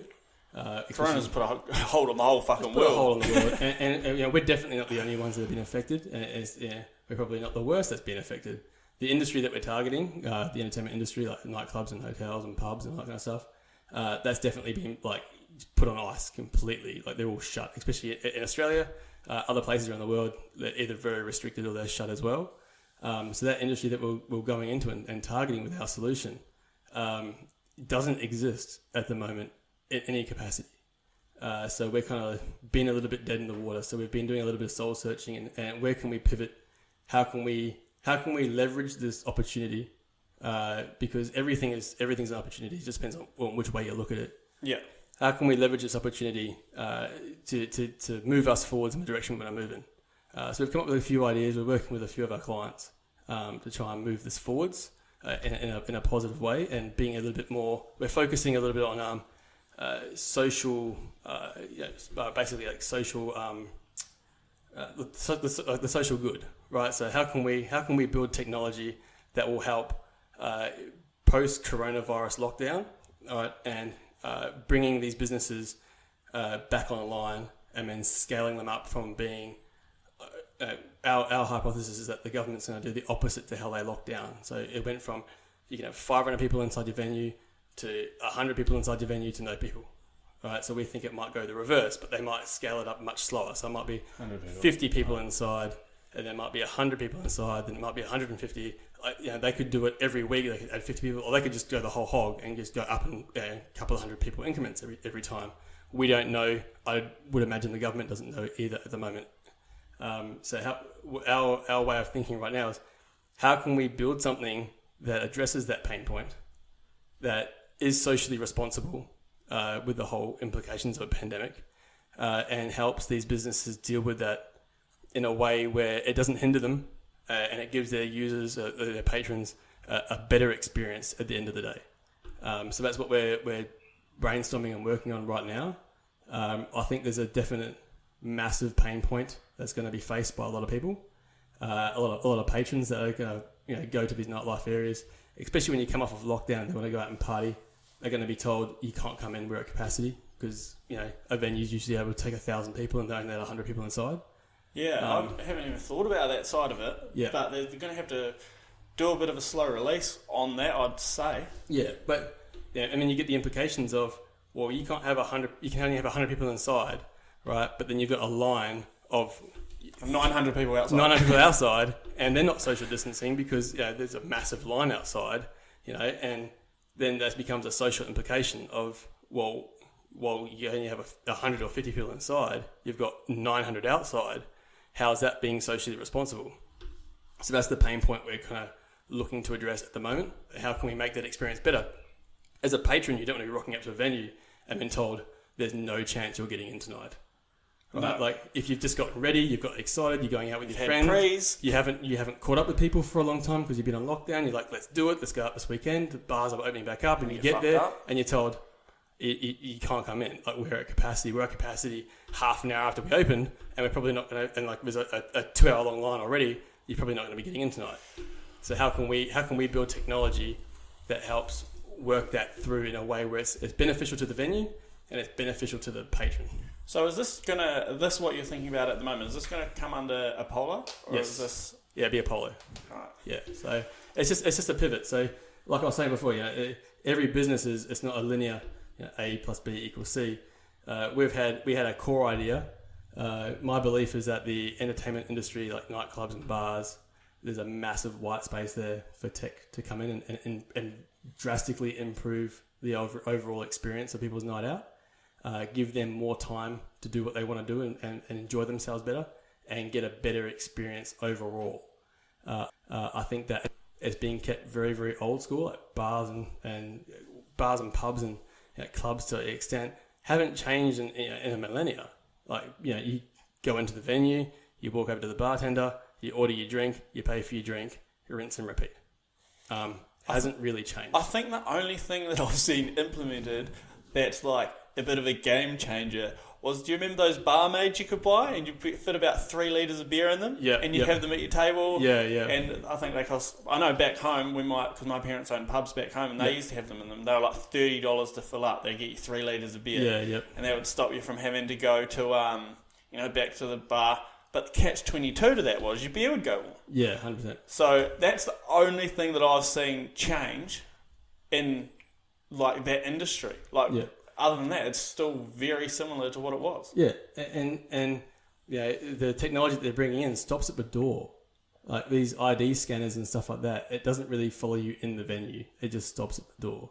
And then you've got the touchscreen point of sale systems. Fundamentally, to the person using it, isn't much different to like an abacus back in the day, right? For management, it's a lot different. They handle stock and everything else, and reordering and all that kind of stuff. But fundamentally, it's not much different to the person using it than an abacus. It's much faster, right? But again, it doesn't speed up. It doesn't really give the patron a better experience. Yeah. Right. It doesn't give the venue a better income stream. Right. Like they might be able to process more people per hour, but if there's not people at the bar ordering drinks, it doesn't matter what the process speed is on it. If they're not able to then lift up that monetization of their patrons with that system, they're missing out on an opportunity. And that's where I think the opportunity lies in that industry. There's a massive open space that I think technology can do a much, much better job at delivering a consistent experience to someone than an individual can, because staff get lazy, staff get complacent, staff get tired, staff get worn out. It's been a long night and your experience isn't the same. You can go back 2 weeks in a row and get a completely different experience at exactly the same bar or nightclub. And technology doesn't do that. Technology is the same thing. They get the same experience, they get the same interactions, and the same level of service. Do you think it's inevitable that the barmen, bar lady are going to become out of work? I don't want that. I think there's definitely opportunity for that in one way or another with like automated drink dispensers. How they tackle the problem of responsible service to alcohol, I'm not sure of. Some venues around the world are already moving towards that, where... Would it sort of be like a checkout, and you have one person watching it, and then 10 machines? Well, in Germany, for example, you can buy like a beer tap for your table, and you basically just pour your own beer all night long. So the keg's hooked up straight to the table? Yeah. So there's no bartender, there's no barmaid. It's just you pour your own beers. Wow. And what they did over there to gamify it a little bit, they put up a counter for the number of litres you've drank at your table. So different tables then start trying to outdrink each other. It's a natural competition, especially between men. Testosterone starts kicking, especially when you're 18, 19, 20, trying to beat your friends or beat another table. Fuck them. Yeah. It's smart on their part as a business, not overall great responsible service of alcohol, but as a business goes, they've ticked a few boxes there. But I still think that to get an overall high level of service, we still need people involved. We still need that human touch. I just think that the bridge between it, there's a vast opportunity for technology to pick that up and run with it, and then improve the user's experience overall, and the way they interact with venues or events. I think there's just a massive disconnect at the moment that needs to be addressed, and that's what we're working towards. So, are you able to explain Apollo's original route? So or are you keeping that under wraps? No. Its original route was basically like a drink delivering app, but for venues. So you go to a bar and you order a drink on the app. From your table? From your table, from your phone, whatever you wanted to do, and then you're just notified when it was your turn to go pick it up at the bar. So that was a concept that we had 2 years ago, and we did some initial and this is when it first took place, eh? But you've been working on this for what, 18 months? Yeah, it's not a full-time job. It's a side hustle. Yeah, right? yeah, side hustle. And nothing like a good side hustle. Nothing like a good side hustle. But we went out and we canvassed a lot of venues, and we got a lot of positive feedback on that. However, what we found was the feedback was positive, but the overall conversion rate was low because they didn't know who we are. They've never seen anything we've done before. And we're walking into a venue where their sole source of revenue is the bar. And we're saying, hey, we can help you improve that. Trust us, we've got this. And it's a hard sell, right? Yeah. If you've got nothing that you can show them that you've done in that industry before. So we went down that path for a few months, designing different systems up, canvassing a lot of bars and pubs and taverns and getting their feedback on it. And we ended up coming up to the point where we said, well, while the idea is there and the technology that we can build, I still think takes it to the next level in terms of customer service and increased revenue for the venues.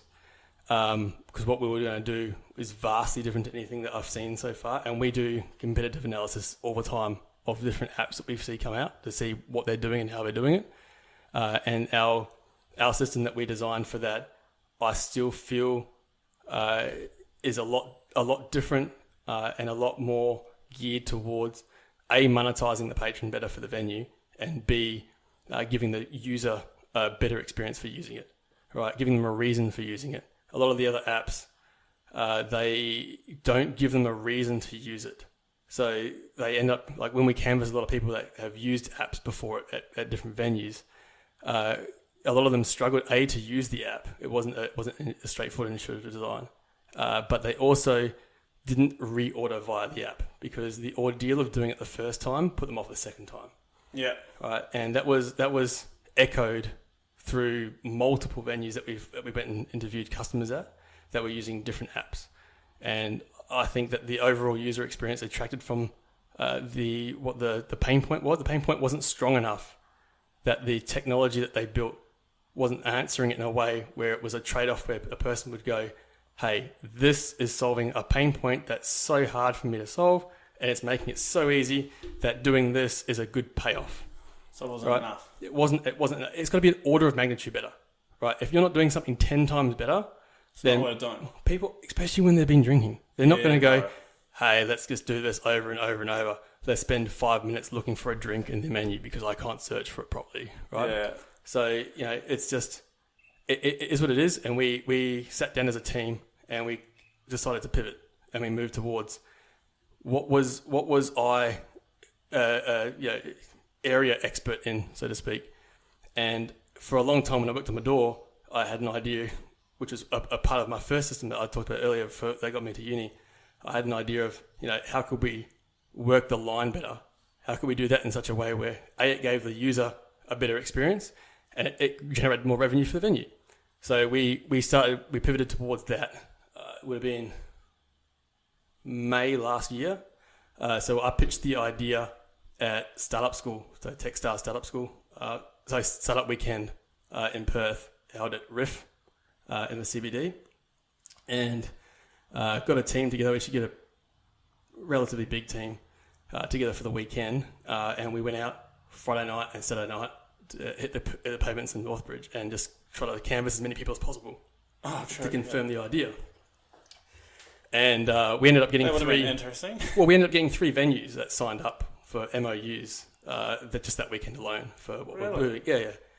And we ended up winning the weekend for Startup Weekend with what we were doing and a few other things for how we're going to building up the technology and stuff like that.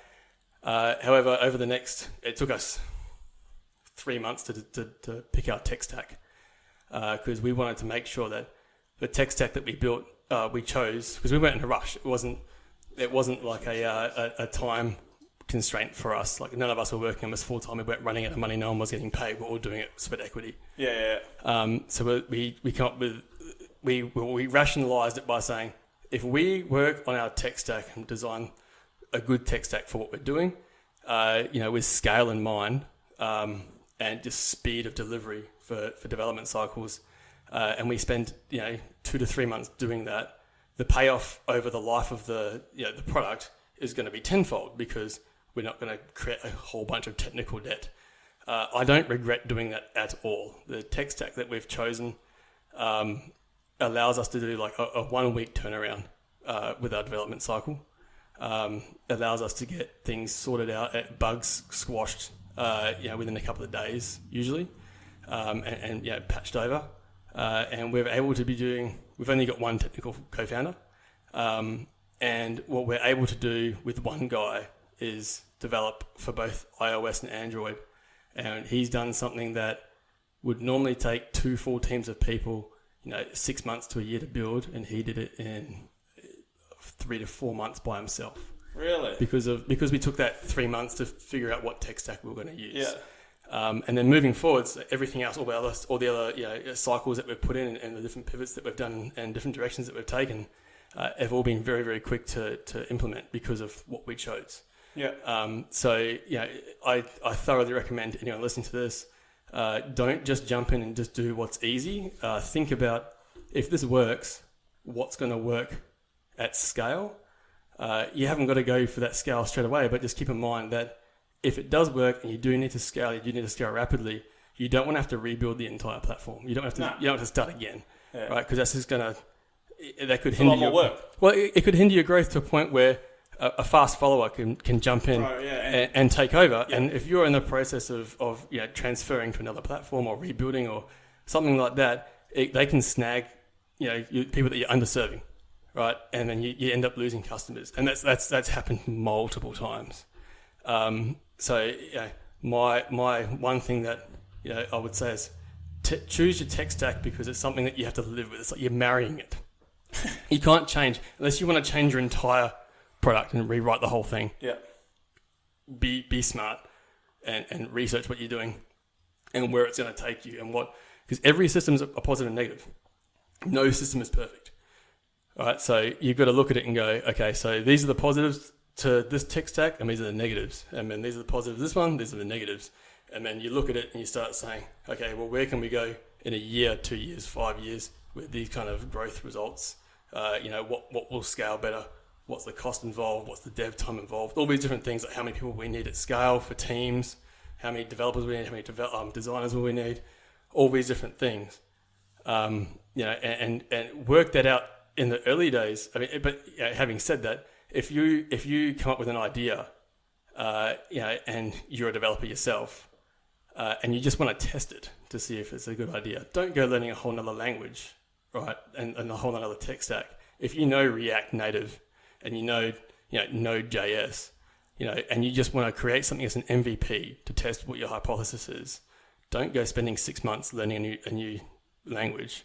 Use what you know. Use what you know, right, to test your hypothesis. And if the hypothesis comes out right, and you're like, cool, this is the direction we're going in, then think about the tech stack with what you're doing. Because a lot of the time, what you'll find is the original hypothesis is addressing a pain point because you know the pain point's there, but the user that you're targeting with that pain point might not have the same idea about that pain point. Might not know it's there. Yeah, well, if you're addressing a pain point where you have to educate those people that pain point exists, you're in a negative position straight away, because they're not searching for you. They're not actively looking for your solution because they don't know that pain point exists.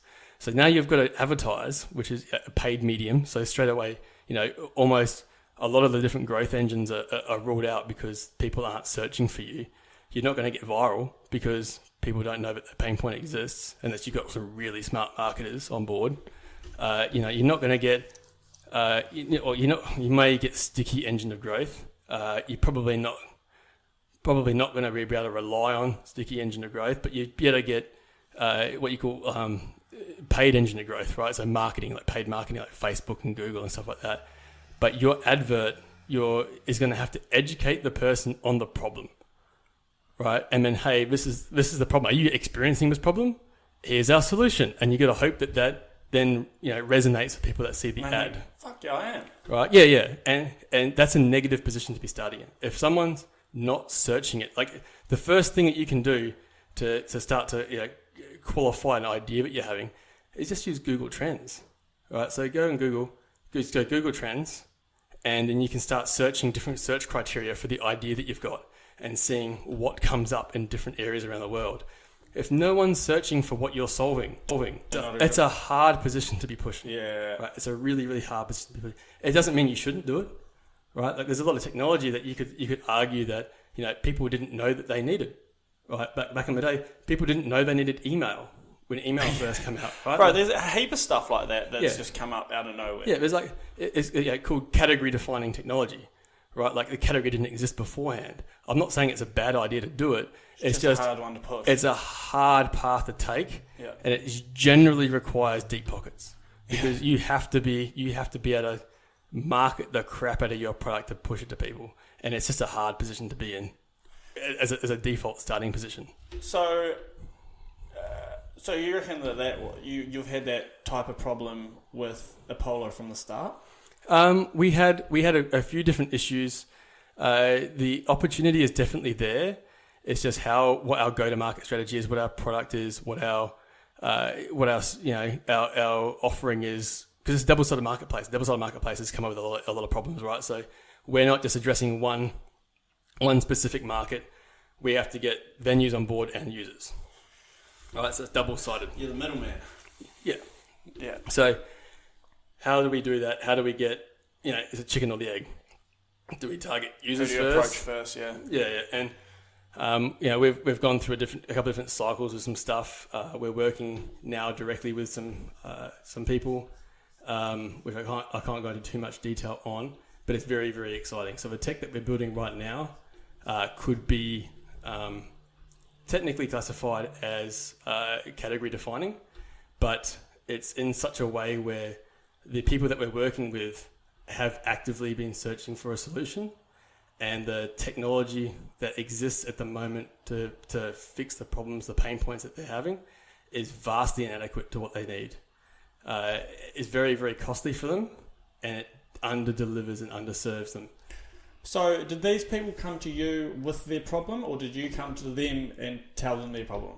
They come to us. So they heard about us through the grapevine and what we're doing. Yeah. We ended up hitting up. They ended up getting in contact with us, reaching out, and we ended up having a meeting with them.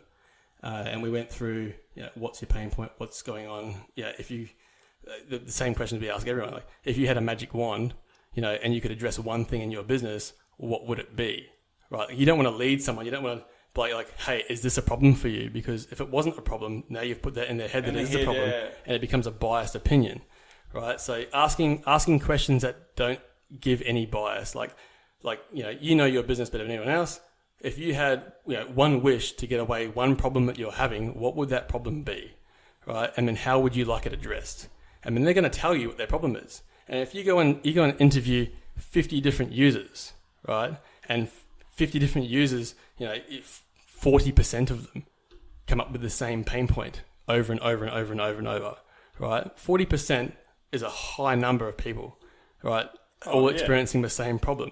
So, you can extrapolate that out and go, well, like a very high percentage, 30 to 40% of people in this market are experiencing this problem, and the market's worth, just say, $100 billion, right? That's a big apple to be biting into, right? Like that's not child money, like that's not play money, right? So that's kind of like the first step in qualifying your idea. Is this worth pursuing, right? Because if you have this idea in your head where you're married to the idea instead of the execution of it, like I said before, right? Like the idea can change and morph and work through things because you're going to identify different pain points. You're going to identify, 100%. It's pivoting, right? So you're keeping one foot stationary, which is, in the general scope of the idea, but then you're changing direction, right? Like, okay, so this is my hypothesis. We've proven that, there's definitely a need for something in the industry, but it wasn't necessarily what we wanted to begin with because we used the hypothesis to go out and we spoke to 50 different people that, and of those 50 people, only 5% said that they had that pain point that we're addressing, but, 35% of them said they have this other pain point, right? That's still within our scope of what we can do, but that's a much, much higher, pain point threshold than what we were going to be dealing with originally, right? So you can pivot, same idea, right? Same industry, same everything else, but you're just addressing a different pain point that's got a higher level of certainty, especially if those people are actively looking for a solution for it. So if you ask them, what have you done to try and solve that problem? And if they're like, oh, nothing, I don't really care that much about it, well then you don't really have to push past that. But if they're like, look, I'm actively looking for solutions. I've tried X, Y, and Z, but they're all under delivering. They don't do what they say they do. It's too hard to set up. Our staff can't work it out. It costs too much. All these different things, right? But that they're actively looking. So if they're actively looking, there's a good chance that others are actively looking as well, right? So Yeah, but they must get to a point in time where they've been actively looking and come to a stalemate and thought, well, fuck, no one's going to be able to fucking help me out with this, and then you can come to them and they're like, man, I was looking for this shit 2 years ago. Well, we had that exact experience with a company from Vancouver in Canada reached out to us, and we had a Skype call with him, and he kind of said, okay, well, break down what you're doing, because I have an idea of what it is, but not like its specifics, right? Because our website back then was pretty scant on information. It's got a brief. Yeah, it's got a brief scope of the idea, but not what we're doing. And when we had the meeting with him, we broke it down and went through everything with him, and how we're doing and what we're doing and why we're doing it. He literally said, I've been wanting to do something like that for years and years and years. And there's got to be heaps of people out there like that, bro. Yeah, there has to be 100%. Heaps of people out there like that just can't execute it, and then you come in and fucking hit the nail on the head, and then it just sort of like a snowball effect. Oh, well, fucking the pub down the road's fucking using this, we'll jump on board, and then it becomes competition. Yeah, well, kind of inherently in how we've designed it, it's a little bit, at scale, you'd have to be on the platform by design. Yeah. Which is a little bit scary for some Everyone would have to be on it. Well, it would hinder their business for not. Yeah, that's what I mean. Once one people and then the next place gets on it, everyone else is going to jump on it because they don't want to be left behind. Yeah, it would. I mean, it's like on Google, right? Like if you're not getting your website listed on Google, you've got problems because Bing is by no means the industry leader in search, right? What the fuck's Bing? Wolfram Alpha and all that kind of stuff. They're not by no means the Bing there, done that. Yeah, by no means the industry leaders. So if you're not going and getting yourself on Google, then you're not going to be getting the web traffic that you really could be getting quite easily. Yeah. Right. That's kind of where we want to go from a strategy perspective. How we achieve that is a bit like proprietary to what we're doing. But obviously everything can change. Like, everything's an experiment until it becomes not an experiment. Until it gets confirmed with hard data, right? Then we can make a decision on what we're doing and how we're doing it. At the moment, it's all hypothesis. We're still working towards. We were about to launch our product pretty much as we went onto lockdown. So the product we built one original product. We had a bit of a false start. Then we scaled back. So our original product addressed the queue problem out front. The problem was when we launched at the venues that we launched with as partners, they had no lines. So perfect. it was winter. So we were going through the YC startup school batch. Yeah. And we kind of wanted to launch our product in the startup school so we could track our progress. So that's what we did. The problem was that startup school ran during our winter. And Perth does not get busy in the nightlife industry. Too cold, bro. Over the winter, and that was something that we definitely overlooked because when I worked on my door, it was busy all year round, and we had lines. When I used to work at Eurobar, we had lines like we'd open at 8 and we'd have lines from like 9, 10 o'clock for an hour or two long. And then when we were going around, we were talking to these venues. They were all like, "Oh, this is great. This is amazing. Like, let's do it." Not one of them said, problem is that we don't have lines at the moment, right? So we went and built this product, which, it was a false start. They said they wanted it. It was, addressing a pain point that they had, and they kind of like loved the concept of it. Unfortunately, when we launched, there was no real need for it. The one time we had need for that product, when there was a queue, we had 30 people sign up in an hour because of the convenience of it and what it was doing. But we didn't have the line for it apart from then. All right, so it was back to a drawing board. And again, because we're not married to the idea, we're married to the white space that we're going into it and making. Our mission is to make the patron's life better. But from the venue's perspective, our mission is to help them monetize their patrons better because it's a massive drop in revenue because people are just not drinking as much as they used to. So, that's our mission to both aspects of the double-sided marketplace. So that's kind of like back to the drawing board. And then we come up with we call it the Q Hub. So that's a product that's ready to go right now. And this is so this is going to get released as soon as the coronavirus is gone? Yeah, pretty much. As soon as it can? Yeah. So the Q hubs are available for use right now. The long and short of that is it's a customer retention platform for live for venues. So it helps them attract, track, and retain customers. To my knowledge, it's the only one that does what it does in the way in which it does it. And we've done a lot of different, kind of competitive analysis. So I'm quite confident in what we're doing and the direction we're going in with that. Again, we got put on hold because of the whole coronavirus thing. There's no market, like it's literally been turned off overnight. So then we've started. Okay, so how can we pivot and move into something else that's going to be beneficial to this industry, not just short term but long term as well, and how can we leverage what we've got already to build something for the future, which is what we're moving towards now. I can't really go into that at the moment though. That's fine, mate. That's fine by me. So how many people have you got on this team of yours? 4 all up. 4? Yep. And so what do they entail? What are their positions? One's finance. One is kind of like our chief information officer. So he's got a military intelligence background. The other one is technically a PhD in computer science. So he's our CTO. And then myself. So I'm founder CEO. Rightio. So these people, have you worked with these people in together? Like, you're the one that pulled these guys in? Yeah. Or how did you find them? So one of the founders, well, I say 2 of the founders were from a previous idea called Launchpad, which spawned out of the crypto space. So that was like for the people of the people. So I believe that the ICOs that happened were amazing. I think that there's never been a time in human history where the general population got to decide on what technology was going to be built because they were able to fund it directly.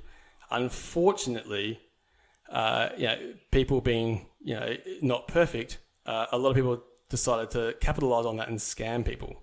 And you saw some ICOs raise $100 million and then basically never do anything, never achieve any of their targets. There's a famous one that I'm not going to mention names, but they raised $100 million US, kept posting up social media updates on what they were imaginarily doing, showing very, very, very small progress. And then they released about 6 months to a year later that their CEO had run off with $100 million.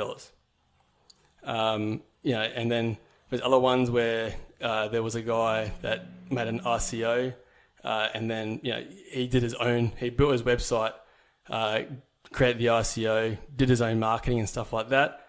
I think from memory he raised $6 million US, and then he took his website down and put a picture of a penis up, and that was it, gone. Right, $7 million worth of money for nothing, like no ramifications from that whatsoever. Yeah. And there was lots of other cases like that. There was a case where a company raised $2 or $3 million, and then the founder CEO took off and basically posted up pictures on his Instagram of him drinking a beer in Europe somewhere, saying "Thank you very much, catch on the next one," straight away, and unfortunately, if there's a way for people to exploit something, you're always going to get people that do because they're looking for an easy way of doing it. You can't always have the good. Oh yeah, 100%. But my thing is that I think that the technology itself allowed for such a positive movement that the negative didn't outweigh the positive, right? Unfortunately, the knee-jerk reaction to it was to ban ice in a lot of countries. Or to just straight change the way they had to run, become more of a security, like a registered security token. Well, they didn't really want them in the first place. No, 100%. So it was just a reason for them to shut them down. Yep. That no one wanted that. No one. I mean, even Bitcoin's a bit iffy. Yep. At the moment, do you know what I mean? So when that came into play, fuck it, it was the Wild West out there, bro. It really was the Wild West. But there were companies there that actually wanted to change. Oh yeah, like there was For real. for every one that was ripping people off and scamming and exiting.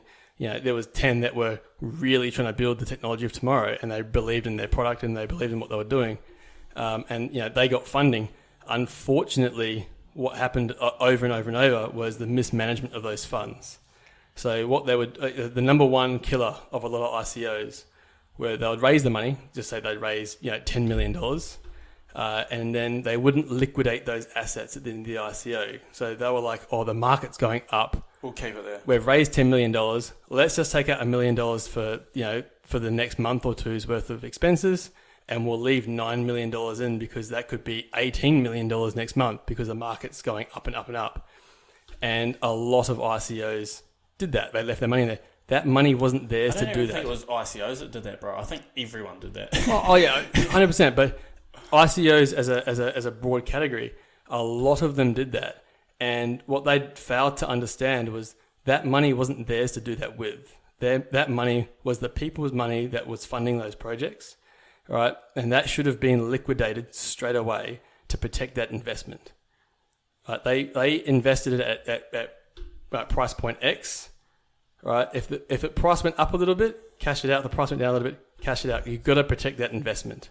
Right, if you lose a little bit either way, or you gain a little bit, or you lose a little bit, you've still protected your investor's investment. Yeah, the right? money's there. The money's there. It's cold hard cash. You can use it when you need to. It's not going to fluctuate. They were taking a gamble. 100%, but they were gambling with people's money that wasn't theirs. Yeah, so it's easy to gamble with someone else's money, bro. Yeah, way easier to gamble with someone else's money because you don't care if you lose it. Yeah, it doesn't fucking matter. And the other thing that was happening with a lot with the ICOs was, they were snake oil salesmen. So, and even if they believed it though, like this is the hard thing to differentiate, was some of them were building such outlandish technology that, the technology, it was just blockchain for the sake of blockchain. Right? I think we need to just, before we get into this, is you need to run down the description because there's going to be people listening to this that don't have a clue what Bitcoin is, don't have a clue what blockchain is, and don't have a clue what ICOs are. Okay, so Bitcoin is just basically a protocol that runs on a blockchain. So what a blockchain is imagine an accountant's ledger. So basically who owes what and where it's gone, right? So how much you've received, how much you've sent. But instead of only one person having a copy of that, everyone that's on the network has a copy of that. All right, and when that's encrypted, and then that page in that book is encrypted with the code for the previous page, right? So that links that block to the previous block, and the next block that comes through gets linked to the previous block again. So they're all linked together. So if you were to try and change one block to give yourself a different balance, right? So if you were to try and hack the system, you wouldn't be hacking one system. You'd have to hack the majority, so 51% of the nodes around the world keeping a copy of that ledger. And you'd have to successfully do that all simultaneously within the same block, and then alter the hash for the next block to be matching yours, so that they would orphan the actual block that was meant to come through the 51% attack. So yeah, long story short, it's basically an account of who owns what and where, right? And then it's just distributed, so everyone gets a copy, right? And then when you're looking at your balance, like Bitcoin never leaves the blockchain. So if you've got one Bitcoin in your wallet on your computer, it's technically not in your wallet on your computer. It's just a reference telling where it's stored. Yeah. So that you can access it and move it. And it just only moves from one address to the next address, all on the same blockchain. It doesn't actually leave your computer to get sent to another computer, right? It's just a reference to say, hey, you own this, but now you're going to send it to this address at this time, at this date. And it just changes a 1 to a 0, and it adds a 1 on the other end. Yeah. Now, I get the gist of it. I just know that there's people out there that don't. Yep. And ICOs, initial coin offering? Initial coin offering, so it was a way for people to, early startup businesses that couldn't attract venture capital, but needed a good capital injection to get their idea off the ground. The issue is that a lot of it was unproven ideas. It was completely hypothesis only. They hadn't kind of tested the idea, tested the hypothesis, and validated it. They'd draw up extensive white papers explaining how they were going to build something that didn't exist, and they weren't even sure if they could build what they wanted to build. And then they'll publish that, raise, sometimes tens of millions of dollars, and then realize, after burning through a year's worth of time and like half of somebody else's money, that it wasn't possible to do what they wanted to do. Or there was, legal ramifications in doing what they were doing, and they couldn't actually do it. So that was what happened to a lot of medical ICOs. So a lot of medical companies didn't realize. Some of those medical ones were fucking ripper ideas. Oh, they are, 100%. But countries like Australia, you cannot store a patient's details on a server reasons. Outside of Australia. Yeah. And unfortunately for Bitcoin or any blockchain, if it's distributed, that blockchain, that ledger is stored all over the world. So if you're trying to store medical information on a blockchain, unless you're able to control that blockchain and it's not distributed, it's in data centers that you keep and you're just using the blockchain technology for the security aspect of it, it wasn't a viable idea. And a lot of these companies, they went and raised money with the idea of putting patient data on the blockchain for security and sharing it between industries. And so you could go to one doctor and basically scan in with a card, and they'll get all your patient details. Yeah. And you could go to another doctor up the road and just do the same thing, and it's all there, right? And the convenience was huge, and the data that it could collect was massive, and the ability for it to predict movements and trends and sickness and stuff like that, because of the collective data that those systems could get. It would have been unreal. It's unreal. It would have had massive implications, health-wise for people and stuff like that. But and they're great ideas, great concepts, great technology. Still are. But the legalities of it stopped it. And a lot of those companies didn't have lawyers in the early days. They had really, really smart people that were technologists and futurists, and they ideated around this idea, and they documented it and released it, raised all this money, and then realized it was completely legal to do it. Yeah, I mean, there's no way of them giving that money back. No. So they walk off into the sunset with $20 million in other people's money. And that was something that ate at me. And I thought that there's definitely got to be a better way to do this. And that's where we come up with the idea for my first startup in the crypto space called Launchpad. So Launchpad, obviously, realistically, couldn't have worked. Because were you going to raise that by an ICO? Yeah, so what Launchpad was before the peak of the ICOs, but being in Perth, we're very, very poor on the development skill sets over here. So it took me a long time to find a full stack dev that was able to do the work that we wanted to do for shares in the company. And by the time we did that, we're just so isolated over here, bro. We're so short on everything. We're the most isolated car parts, bro. You need part for if you've got a car that's not that common and you need it. It takes fucking a couple of weeks to get the part. We're the most isolated major city in the world. Yeah. Right, and it definitely shows, especially for things like some talent in Perth is scant at best. And then when you're a startup and you're not funded and you're bootstrapping, and your way of meeting, networking, right? The way of meeting co-founders to get networking events. And I was able to convince 11 people to join not as co-founders. Most of them they were loving the space. They loved the concept of what we were doing, and they just wanted to help out however they could. And then we had a core crew of 5 founders. And we had a white paper written. We worked everything out. We had a lawyer go over it and check it for Europe, for the US, and for Australia to make sure that what we were doing was going to be legal, all checked out. And the main concept of it, I still believe in this today. I still would love to see somebody else do this because I haven't got time at the moment. But I still think it needs to be done just in a way where it complies with the current security token standards. But the concept behind Launchpad was ICOs are an amazing way of distributing wealth to ideas that the people want, not corporations. Right. So one of the fundamental problems with venture capital as a whole is that it will pick and choose technology not necessarily based on the best technology, but based on the most profitable. Right? So sometimes the best technology loses out, and the one that's the most profitable wins Takes out. its place. Yeah. And again, sometimes that's inefficient, but capital will invest where the money is because they want the best return. Right? It all comes down to business, bro, at the end of the day. Yeah. Sadly.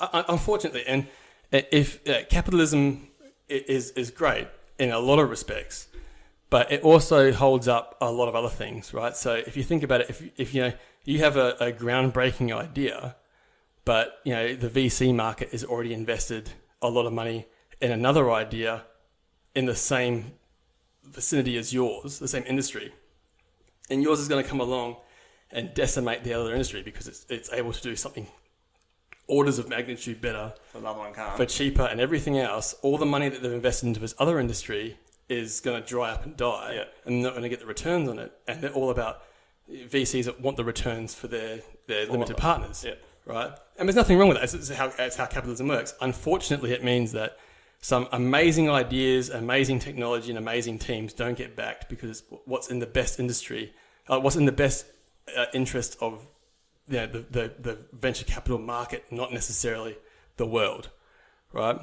And I don't necessarily agree with that as a whole. I think that technology, the best technology should win out, not necessarily the one that's the most profitable.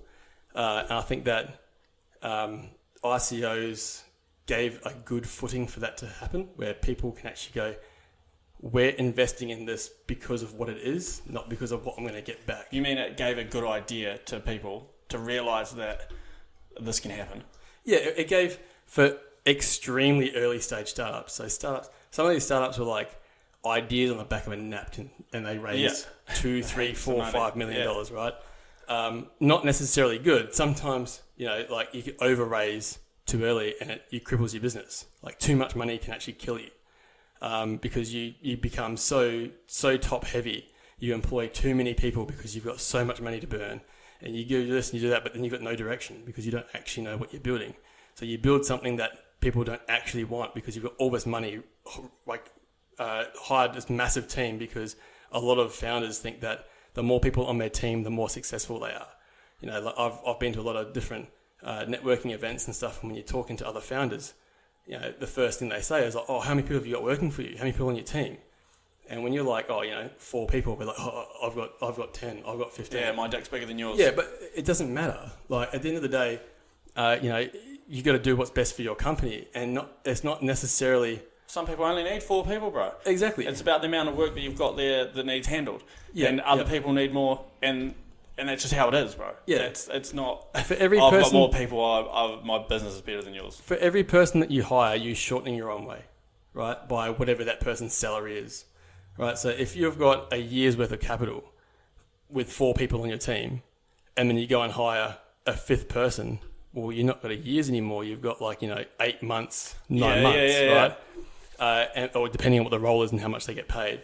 And then for every person past that, you start shortening your runway down, right? And what a lot of these ICOs did was they raised stupid money. They raised, $4, $5, $6 million with no technology built, no MVP built, just basically like a 20-page white paper that was done over a weekend.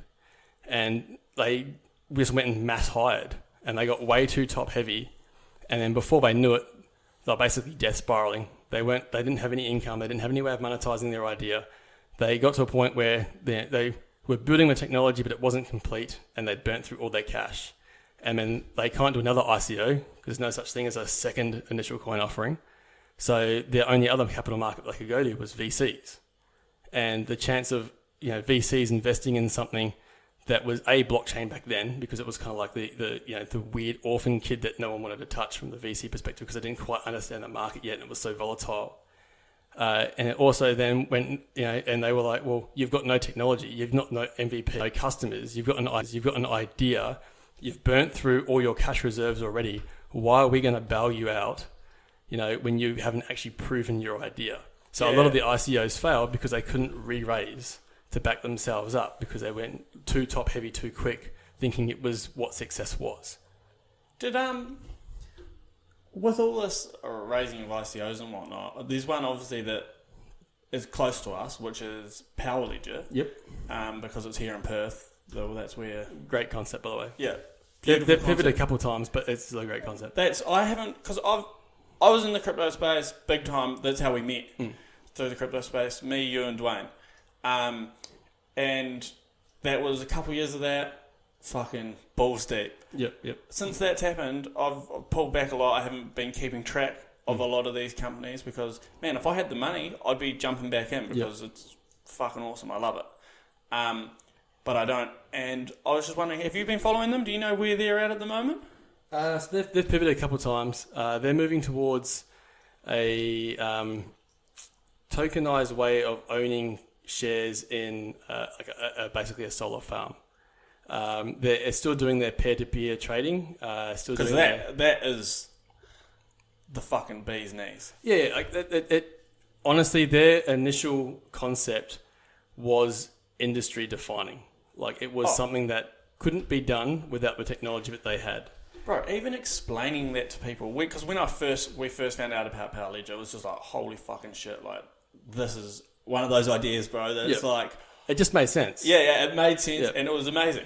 You tell people about it, and they just they couldn't grip it, because it was like, it sounded surreal. Like it wasn't meant to happen, but it's a fucking amazing idea. Yeah, well, if you were told, like, so the way Dave Martin explained it was, you can sell back to, so in Perth, I should probably say, you get the renewable energy buyback scheme for solar. So for every 1 kilowatt of power you pump back into the grid, you get 7 cents back from the provider. What Power Ledger was doing, or fundamentally to begin with, was a peer-to-peer electric trading platform, as power takes the path of least resistance, right? So if your house is generating excess solar and it's going back out into the grid, and when your neighbour's house is consuming power, it's going to go straight from your house to their house. It's not going to go back down to the power station and then back up. Park up for a bit, wait till you get home. Yeah, it doesn't work that way. And but that's what a lot of people do, especially people that would, they install solar and when they work, 9 to 5, so they're not even home. And that's when the solar system... That's when you can use it. Is producing the most. Unless you've got a battery to store. Yeah, and especially back then it wasn't viable. Like those solar batteries, a couple of years ago, even nowadays, you could argue are still not financially, economically viable. They're expensive. You could still run... There's one battery that I can think of that would be viable. The rest of them aren't. But we'll go down that later if you want. But that's a big thing to go through. Long story short, the idea behind Power Ledger was, hey, why sell your power back to the provider for 7 cents when you can sell it to your neighbour for 15 cents, right? When your neighbour buys it for 20 cents, Power Ledger and the provider split that 5 cents for the transmission and the maintenance of the network, and Power Ledger obviously gets some profit off of that as well. Your neighbour's happy because they save, 7 cents up to, 27 cents on their power bill, depending on what tariff they're on and what time of the day it is. And then you're happy because you've over doubled your return on your solar system. Instead of getting 7 cents, you're now getting 15 cents, right? So conceptually, that's an amazing idea, and it was a win-win for everybody involved. Unfortunately, in Perth, the way the legislation is written in WA is every bit of power is sold like it comes from Collie Power Station. So they put all the tariffs on it and everything else like it comes all the way from the power station, even if it goes from your house to next door. Yeah. And the way the legislation is written, it wouldn't allow peer-to-peer trading because every bit of power generation under the legislation was saying no one else produces power except for Western Power. But why would they give that up, realistically? They're buying that power... So off people for fucking 8 cents or whatever it is, selling it to the next person for 20, and then there's going to be Power Ledger come in and say, hey, we'll split the difference. Yep. They can easily say, no, we don't want you in here. You'll get it in other places around the world. Obviously, they start off in the Perth market. I think I've got a bit of a solar background. I helped run a solar company for a while.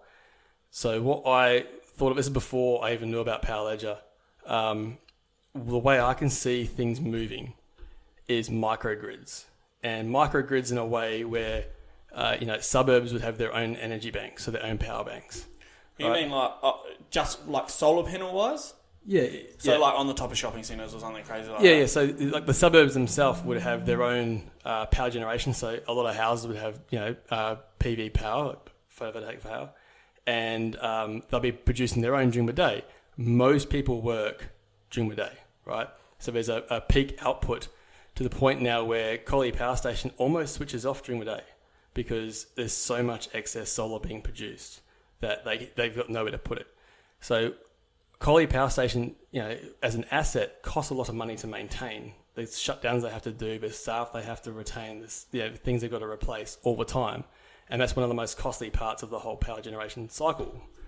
So the way I see it going, and I could be wrong, this is just me trying to think ahead and where I think it should go. And if I was, Western Power, how I would play it, like strategically wise, if they go ahead and convince people to install solar, with the government The rebate. plus they're doing the 7 cents. Whether or not that changes, goes up or down, they're talking about lowering that right now because there's just so much excess solar, but they want to kind of discourage it a little bit. Well, they've already dropped the rebate down, haven't they? They dropped the STCs, so that's how much you get off your system as a government rebate. So a small trading certificate.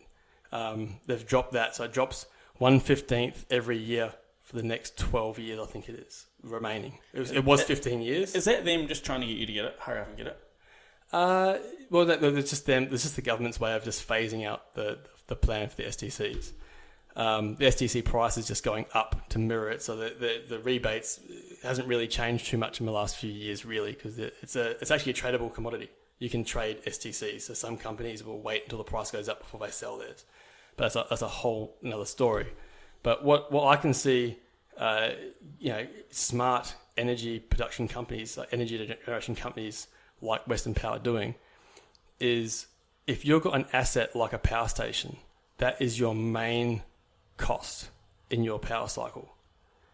If you could then say, hey, why don't we distribute the power generation in a way where we don't have to pay for the maintenance, which is what PV does. People buy PV solar for their roof, and then they have to maintain it themselves. So if it stops working, they have to get a tech to come around and fix it. Yeah, right. Yeah. If the inverter stops working, they have to replace it, right?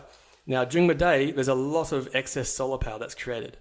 If Synergy come along and built massive battery banks, and there's a company called 1414 Degrees out of South Australia that are building molten silicon batteries that store vast amounts of heat and then use what's it called? I think it's a Newton engine, off the top of my head, that turns heat back into like electricity. Yeah.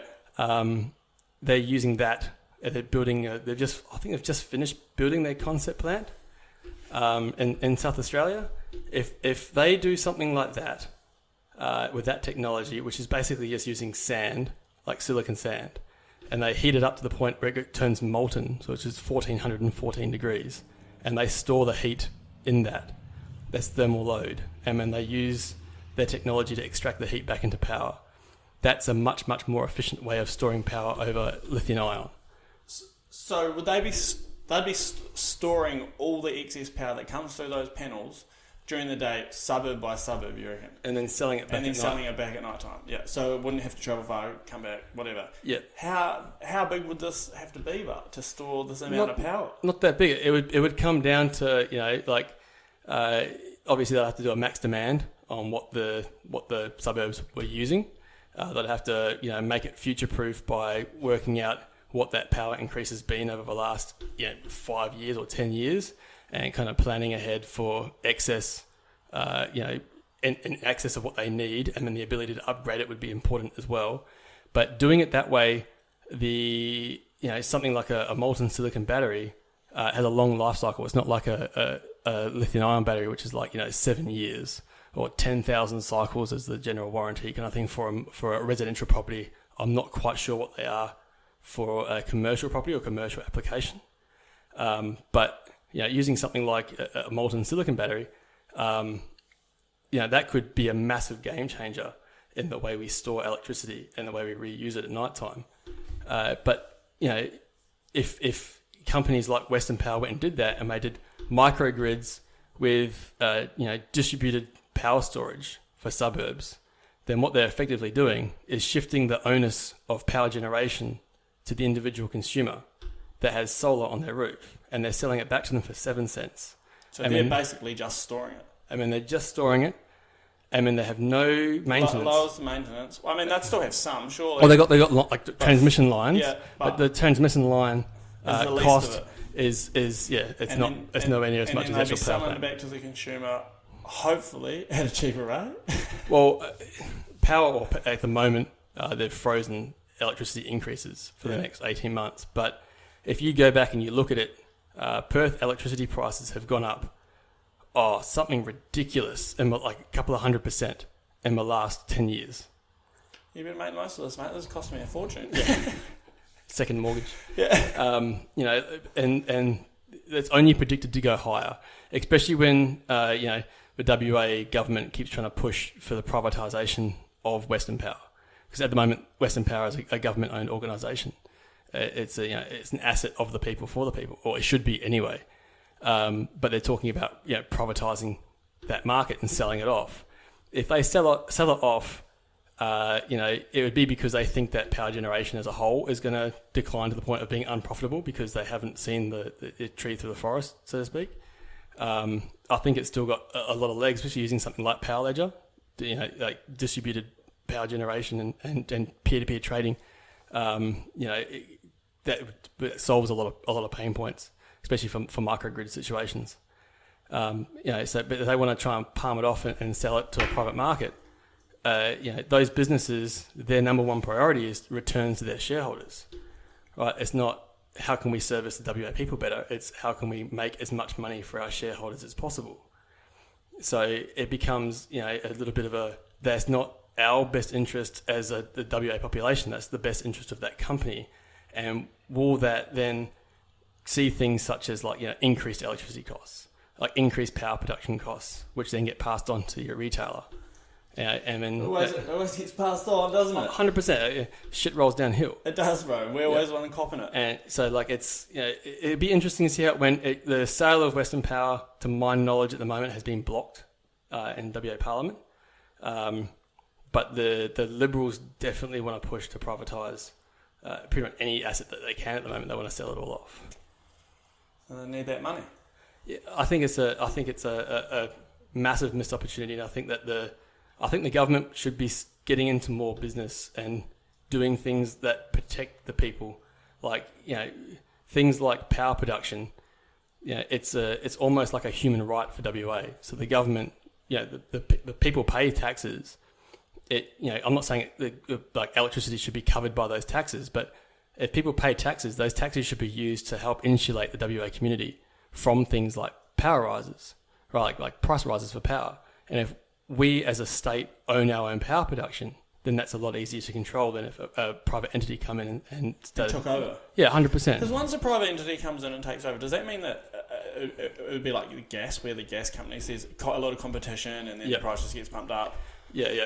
So the whole idea of it is if they open the market up to the private sector, that private sector companies would move in and there'd be more competition, and more competition should drive prices down. Unfortunately, that's not always the case. Sometimes it drives prices up because they come in and they realise that the margins are too thin that they were operating on beforehand, because they weren't having to turn a massive profit because they're a government organisation. So they come in, they buy it up at a steal. I mean, this is what happened to Telstra. Exactly what happened to Telstra. They bought Telstra at a steal, and with 10 years later, it was like a couple of hundred times increase in valuation, because they come in, picked it up at a steal, and then just monetized it better. And they just know they can make money on it. Yeah. Everyone needs that shit. Oh, 100%. So they can fucking put it at whatever price they want and people are going to pay it. Yeah. And it was a captive audience. And, in WA, we've got Western Power, and we've got Western Power. It's the only power generation company we've got. We've got Synergy, which is the only power retailer we've got in the metropolitan area. I mean, outside the metropolitan area, you've got Horizon Power, right? But, there's basically a monopoly at the moment. Synergy and Horizon Power, I'm not sure about Horizon Power. I know Synergy is a private company, and they are looking at opening up the retail aspect of power generation to allow other competition into the area. It should have happened a couple of years ago. I'm not 100% sure why it didn't, because it was flagged to happen. I think it was 2018 it was meant to happen, from what we were told at a conference that I was at. It's never happened. What stopped it? But it'd be interesting to see if that does open up, if it drives price down or price up. You're never going to know until it actually happens. Oh, 100%. Really. Yeah, it's all theory. It is. And yeah, a lot of it does get, like you say, gets driven up, because why not? Why not? As soon as it goes private, there's a lot of competition now with, I know, the gas companies and whatnot. We just signed up to another company the other day. It was originally with Alinta. And obviously they give you their big spiel, whoever this other company is I signed up to, that they're going to be 4 cents cheaper or whatever. But I don't know what that was compared to the initial prices. Yep. So you got Clean Heat, I think was what we were with. Clean Heat, that's who I'm with too. Yeah. They're not too bad. They do pretty well, Clean Heat. They smashed Alinta at the park for us.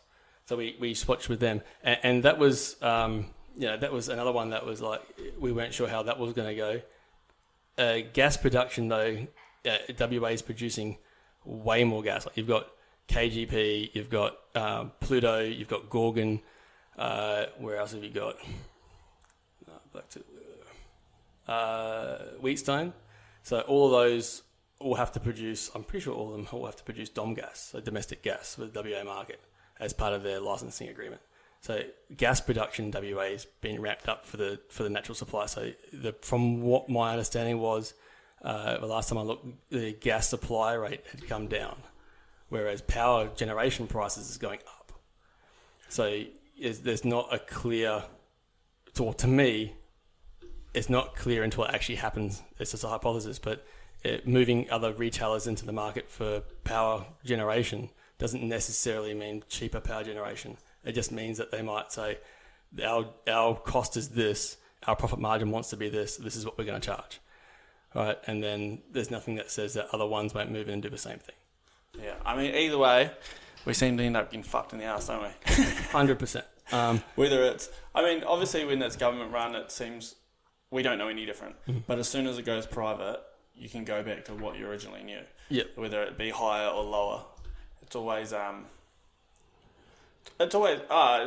bro, because of inflation all the time. We're always getting inflation, but we're not getting that with our pay.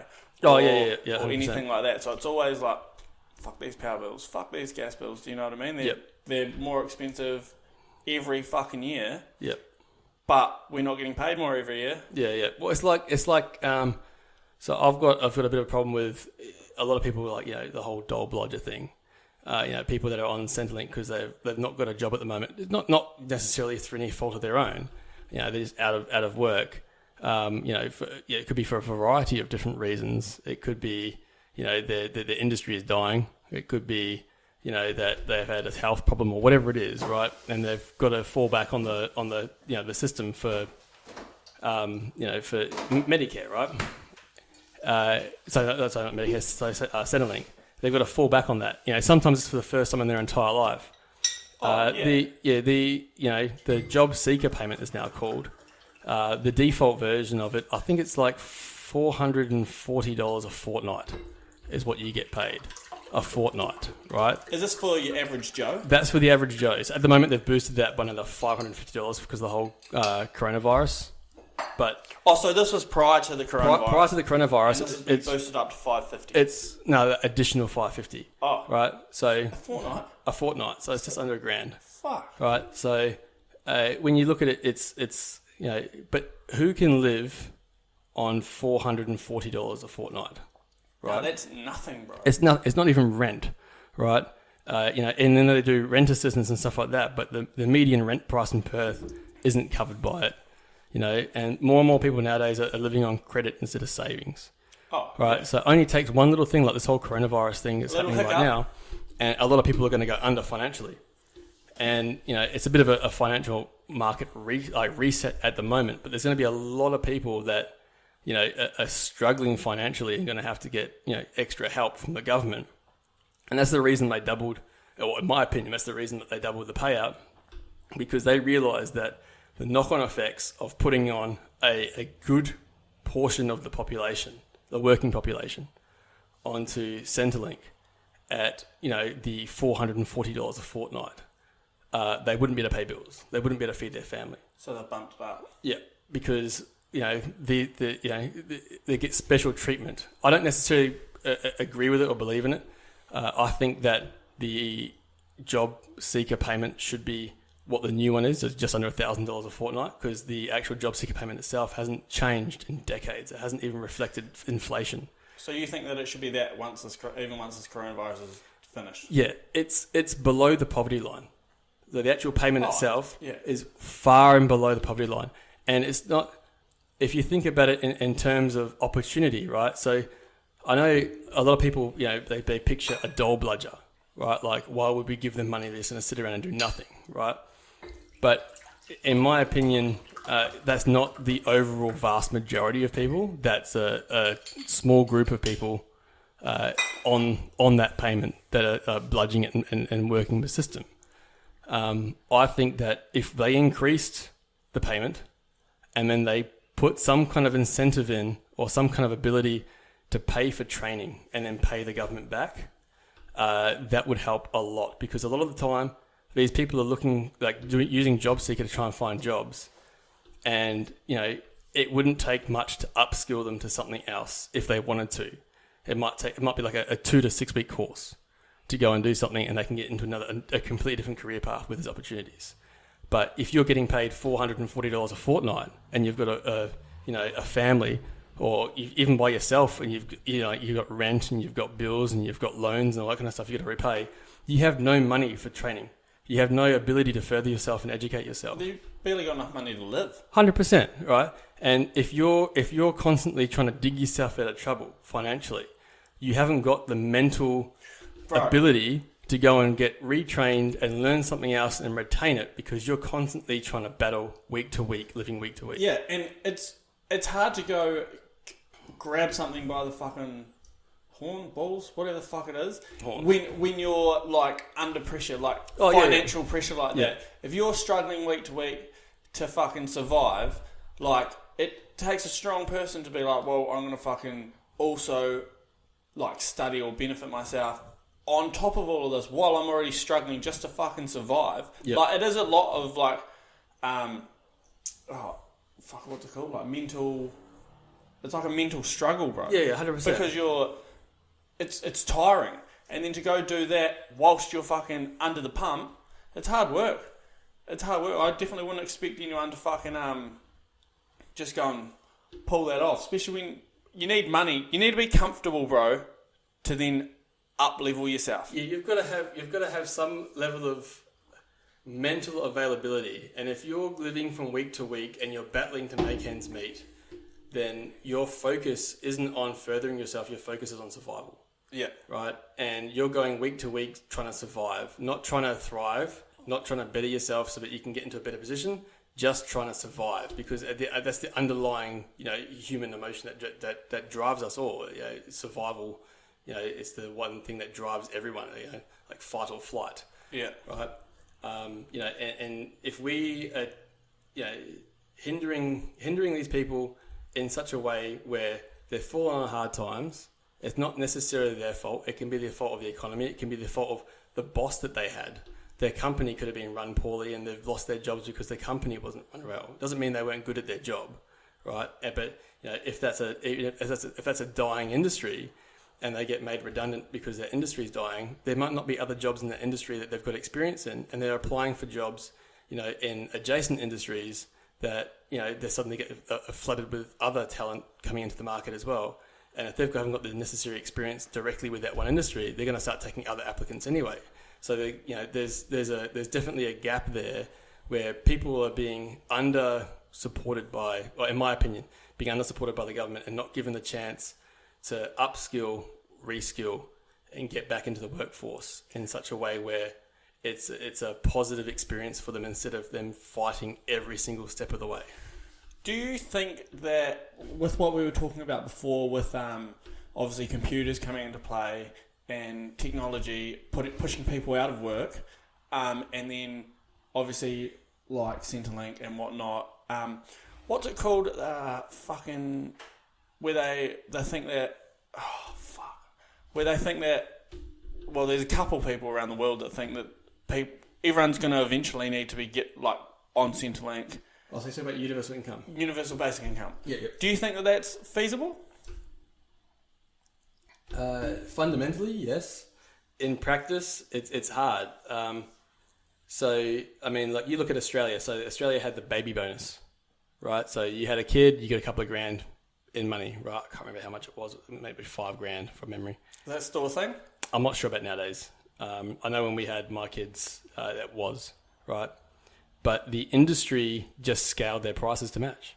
So you'd go to buy a crib and a change table and a nappy bag and a pram and all that kind of stuff, and you didn't get much change at $5,000. And I'm not talking like fancy stuff. I'm talking like the bare essentials, the bare minimum, because those companies just escalated and scaled it up with it. Like, hey, everyone at the baby's got $5,000. Yeah, so let's just make the full kit around about $5,000, right?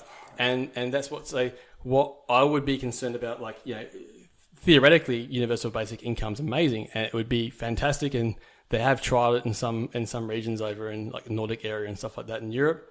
It would, in my opinion, theoretically work and put everyone in a good place that they give back to the community, right? And work forwards as we start developing technology that displaces more and more people out of jobs. Universal basic income's there as a safety net to help those people through it, right? Yeah.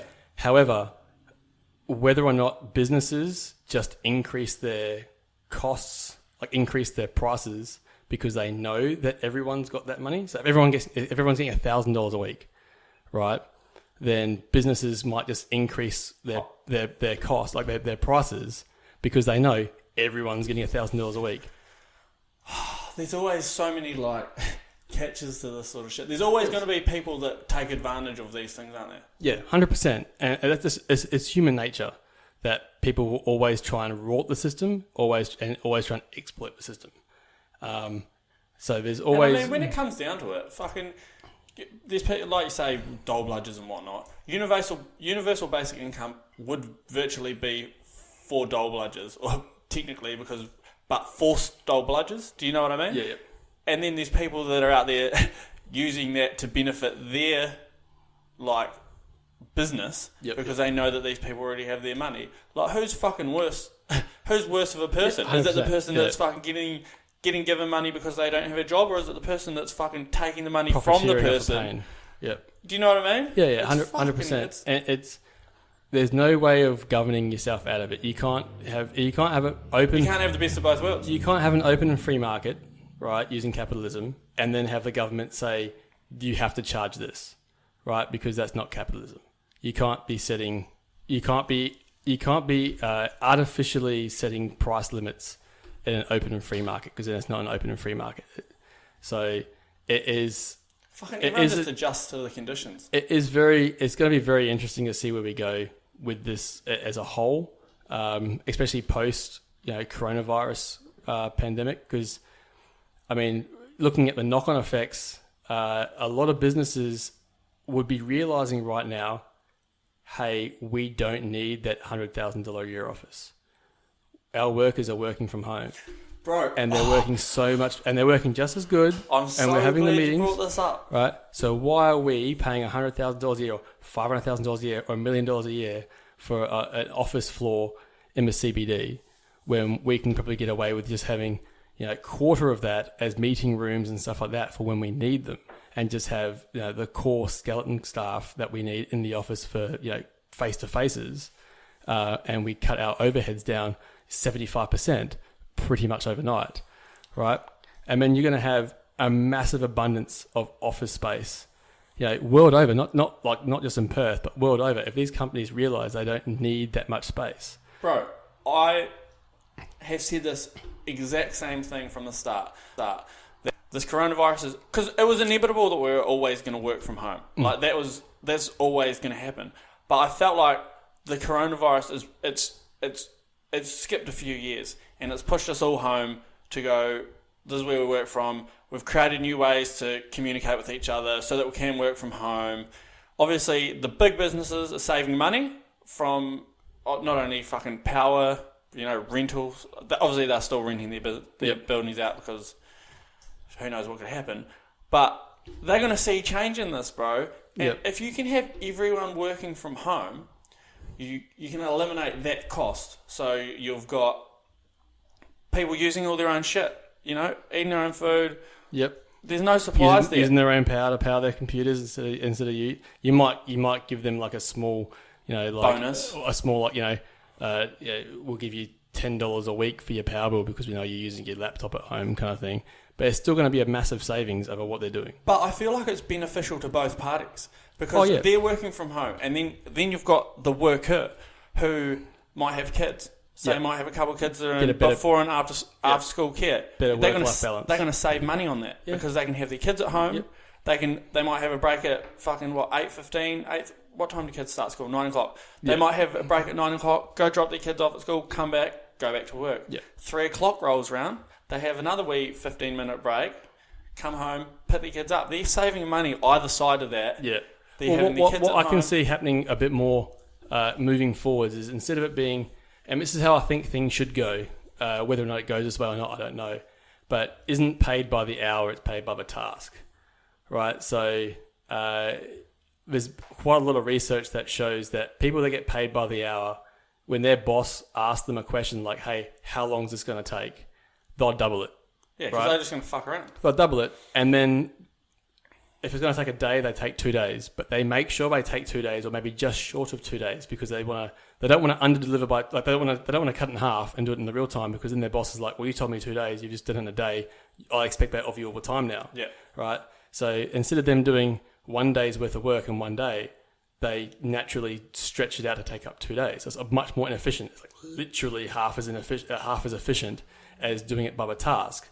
So if you gave them a task and said, this is your task, you need to complete it, and you get paid for that task, they're going to complete that as fast as possible. If it takes them a day, they're going to turn it in that day because they get paid for that task, right? Not paid by the hour, right? So I think that a lot of businesses are going to start moving, especially with it being hard to monitor how long people spend at home on work. On their computer. On their computer. I think we'll see a shift in the paradigm on how people are paid, and I think we'll see a shift towards getting paid by the task. Well, I was more thinking that what would happen is there would be deadlines put in place. So say, hey, I need to have this finished by the end of the week.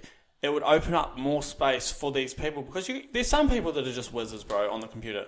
They'll get their shit done and they'll know I've got fucking, a couple hours either side to, do whatever I want because I've finished my work for the day. Yep. And it's going to open up a lot more,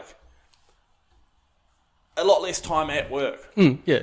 Because if you only spend 5 hours a day, doing your work from home, you don't have to travel there, you don't have to travel back. You've got a lot of time during the day to you're saving fuel, do activities. Yeah, you're saving a lot of money to begin with. I feel like that alone would be beneficial. Like people don't like to be at fucking work all day. It's a better work-life balance. The issue is what I can see of it is this, the social alienation of not having water cooler talk as an example, or lunchroom talk, and getting to know your peers and stuff like that. It's all a bit more formal with video calls. It's not like a natural you bump into someone in the hallway to have a chat. So it'd be interesting to see how that turns out. Human interaction it's already going pear-shaped. Yeah, 100%. So that's what I'm saying. If this does get put into play, it's sped us up by 10 years. Yep. And it's put us in a place that we might not want to be at yet, but it's always going to happen. So I say it's getting to a point where we're working from home, we're getting food delivered to us. We're not going to leave the fucking house, bro. And it's going to be you're going to bump into people at the shops, and that's realistically going to be it unless you go out of your way to go catch up with your friends. Yep. The paradigm shift is huge. I think if we start moving towards paid by the task, that's a good idea, bro. I've never actually heard that as an idea. That's fucking. If you think about it, right, paid by the hour is just bums on seats. If you've got a workforce of 10 people and you're paying them by the hour, they're incentivized to be there for those hours. It doesn't necessarily mean that they're doing the workload for those hours, right? If they're doing a 40-hour week, they're getting paid for 40 hours. The work that they turn out might only be 10 hours worth of work, right? Because that's all the work that they've got for that week, right? I've worked for other people before. I know how to fuck around. You know what I mean? Yeah, it's like people naturally like will stretch it out, right? Because I don't want to like do it in the quickest possible time, because then the boss requires it expects it every single time. So they, like I said before, there's a study that literally showed that people will naturally double the time. If their thing's going to take a day, they'll tell their boss 2 days, and then they make it last 2 days. Right? So it's not as efficient to do it by the hour. I think doing it by the task and people getting paid by the task is a much more efficient way to scale a company and to scale the future of work, where people aren't clocking in and clocking out. These people can then do, as long as they're showing up for the obligation like meetings and things like that.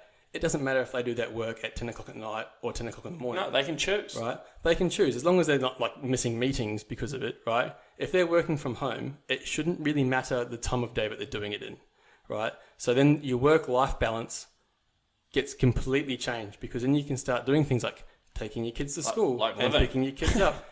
So that will then have a roll-on effect to daycare centres, because there won't be anywhere near as much need for daycare centres for before and after school care for kids, because their parents can pick them up from school because they've got much more flexible hours. Those fucking childcare centres are making a killing as it is anyway. Yeah, and then you've got like retail space at the moment.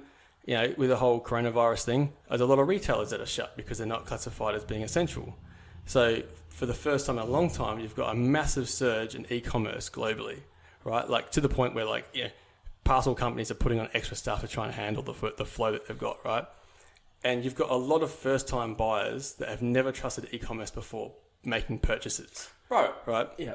And these people are now going to start developing brand loyalty to these, because they're saying, I order it online, it arrives a day or two later.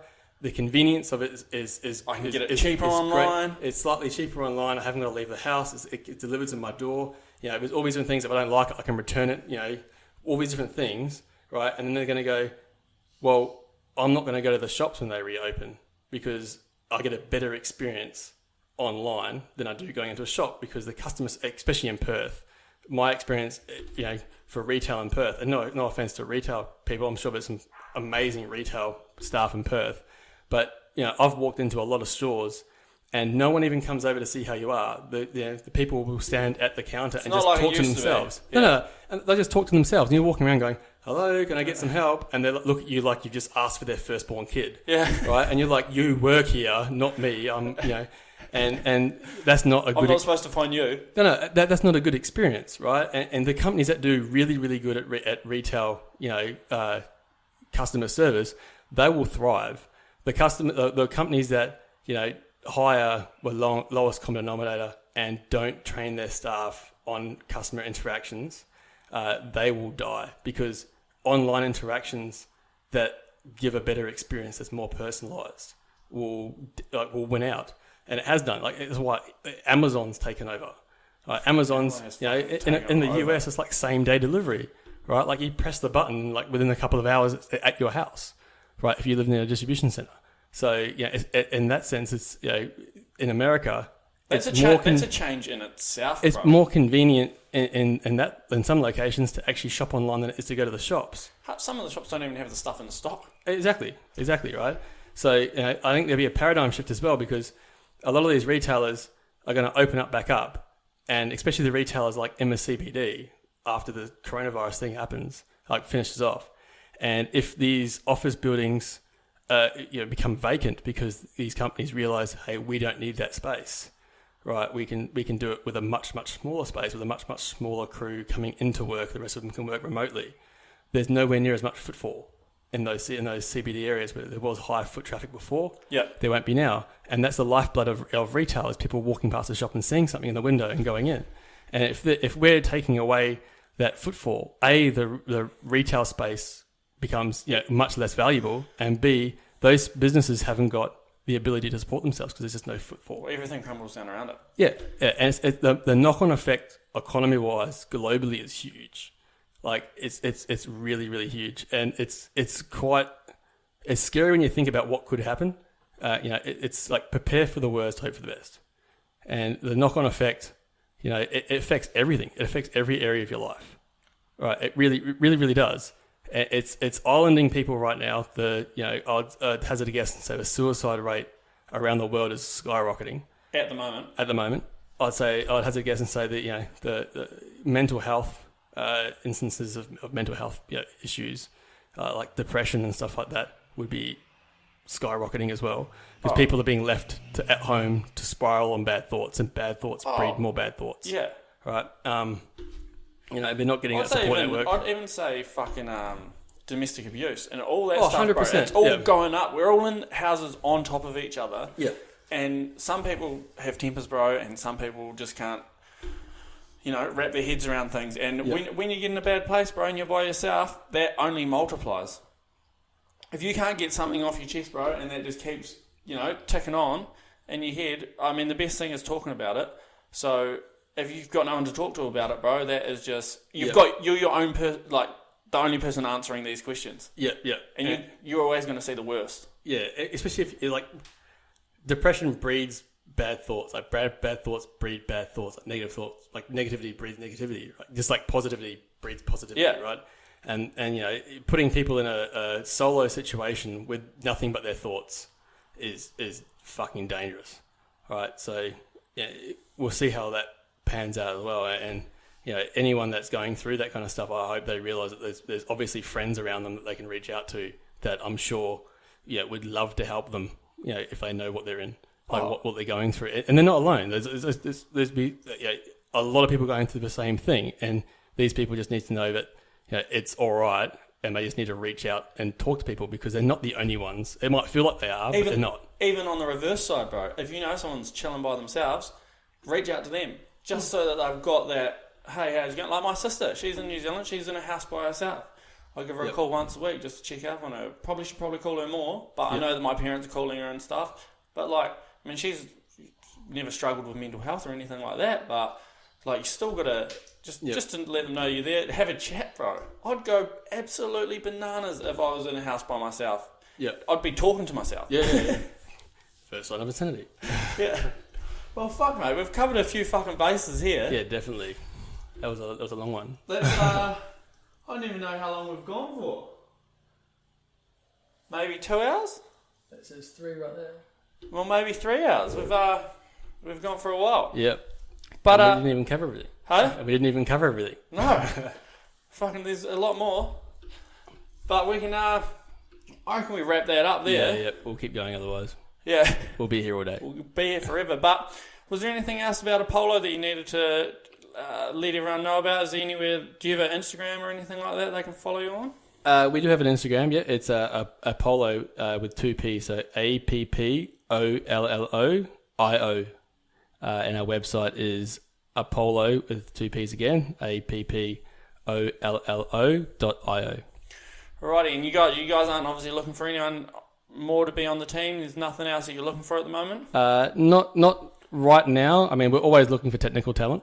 Yep. So if anyone wants to help out, reach out. We're always keen to, meet up and touch base with people. But at the moment, no, we're not actively looking. Alrighty, well, I mean, I'm sure we'll have you back in here again, especially ideally after this coronavirus has been riddled out of our system. Yeah. Because then we can go over how you've implemented everything and how it's all going for you on that side of things. I've actually, I said in my last podcast that I'd get a hat off Dwayne, and I've got that here, so I need to do a bit of a review on it. This is from Regan Headwear. It's I don't know if that's like corduroy. Yeah, it's a nice material, cream. You're not going to see it in the video because it's black and white, but yeah, get amongst their website because it's bloody ripper. It's comfy. Probably actually, it's not the usual style I'd go for, but it's a nice hat. It is a nice hat, eh? Visually appealing. It looks like it's been stitched together just beautifully. So, if you've got time, you need a spare hat, get amongst. Only just talking to them today, and bring out a winter range over winter. So, I'm sure they'll have that up on their website soon. But thanks for listening, and thanks for coming in, my G. No worries, mate. Anytime, man.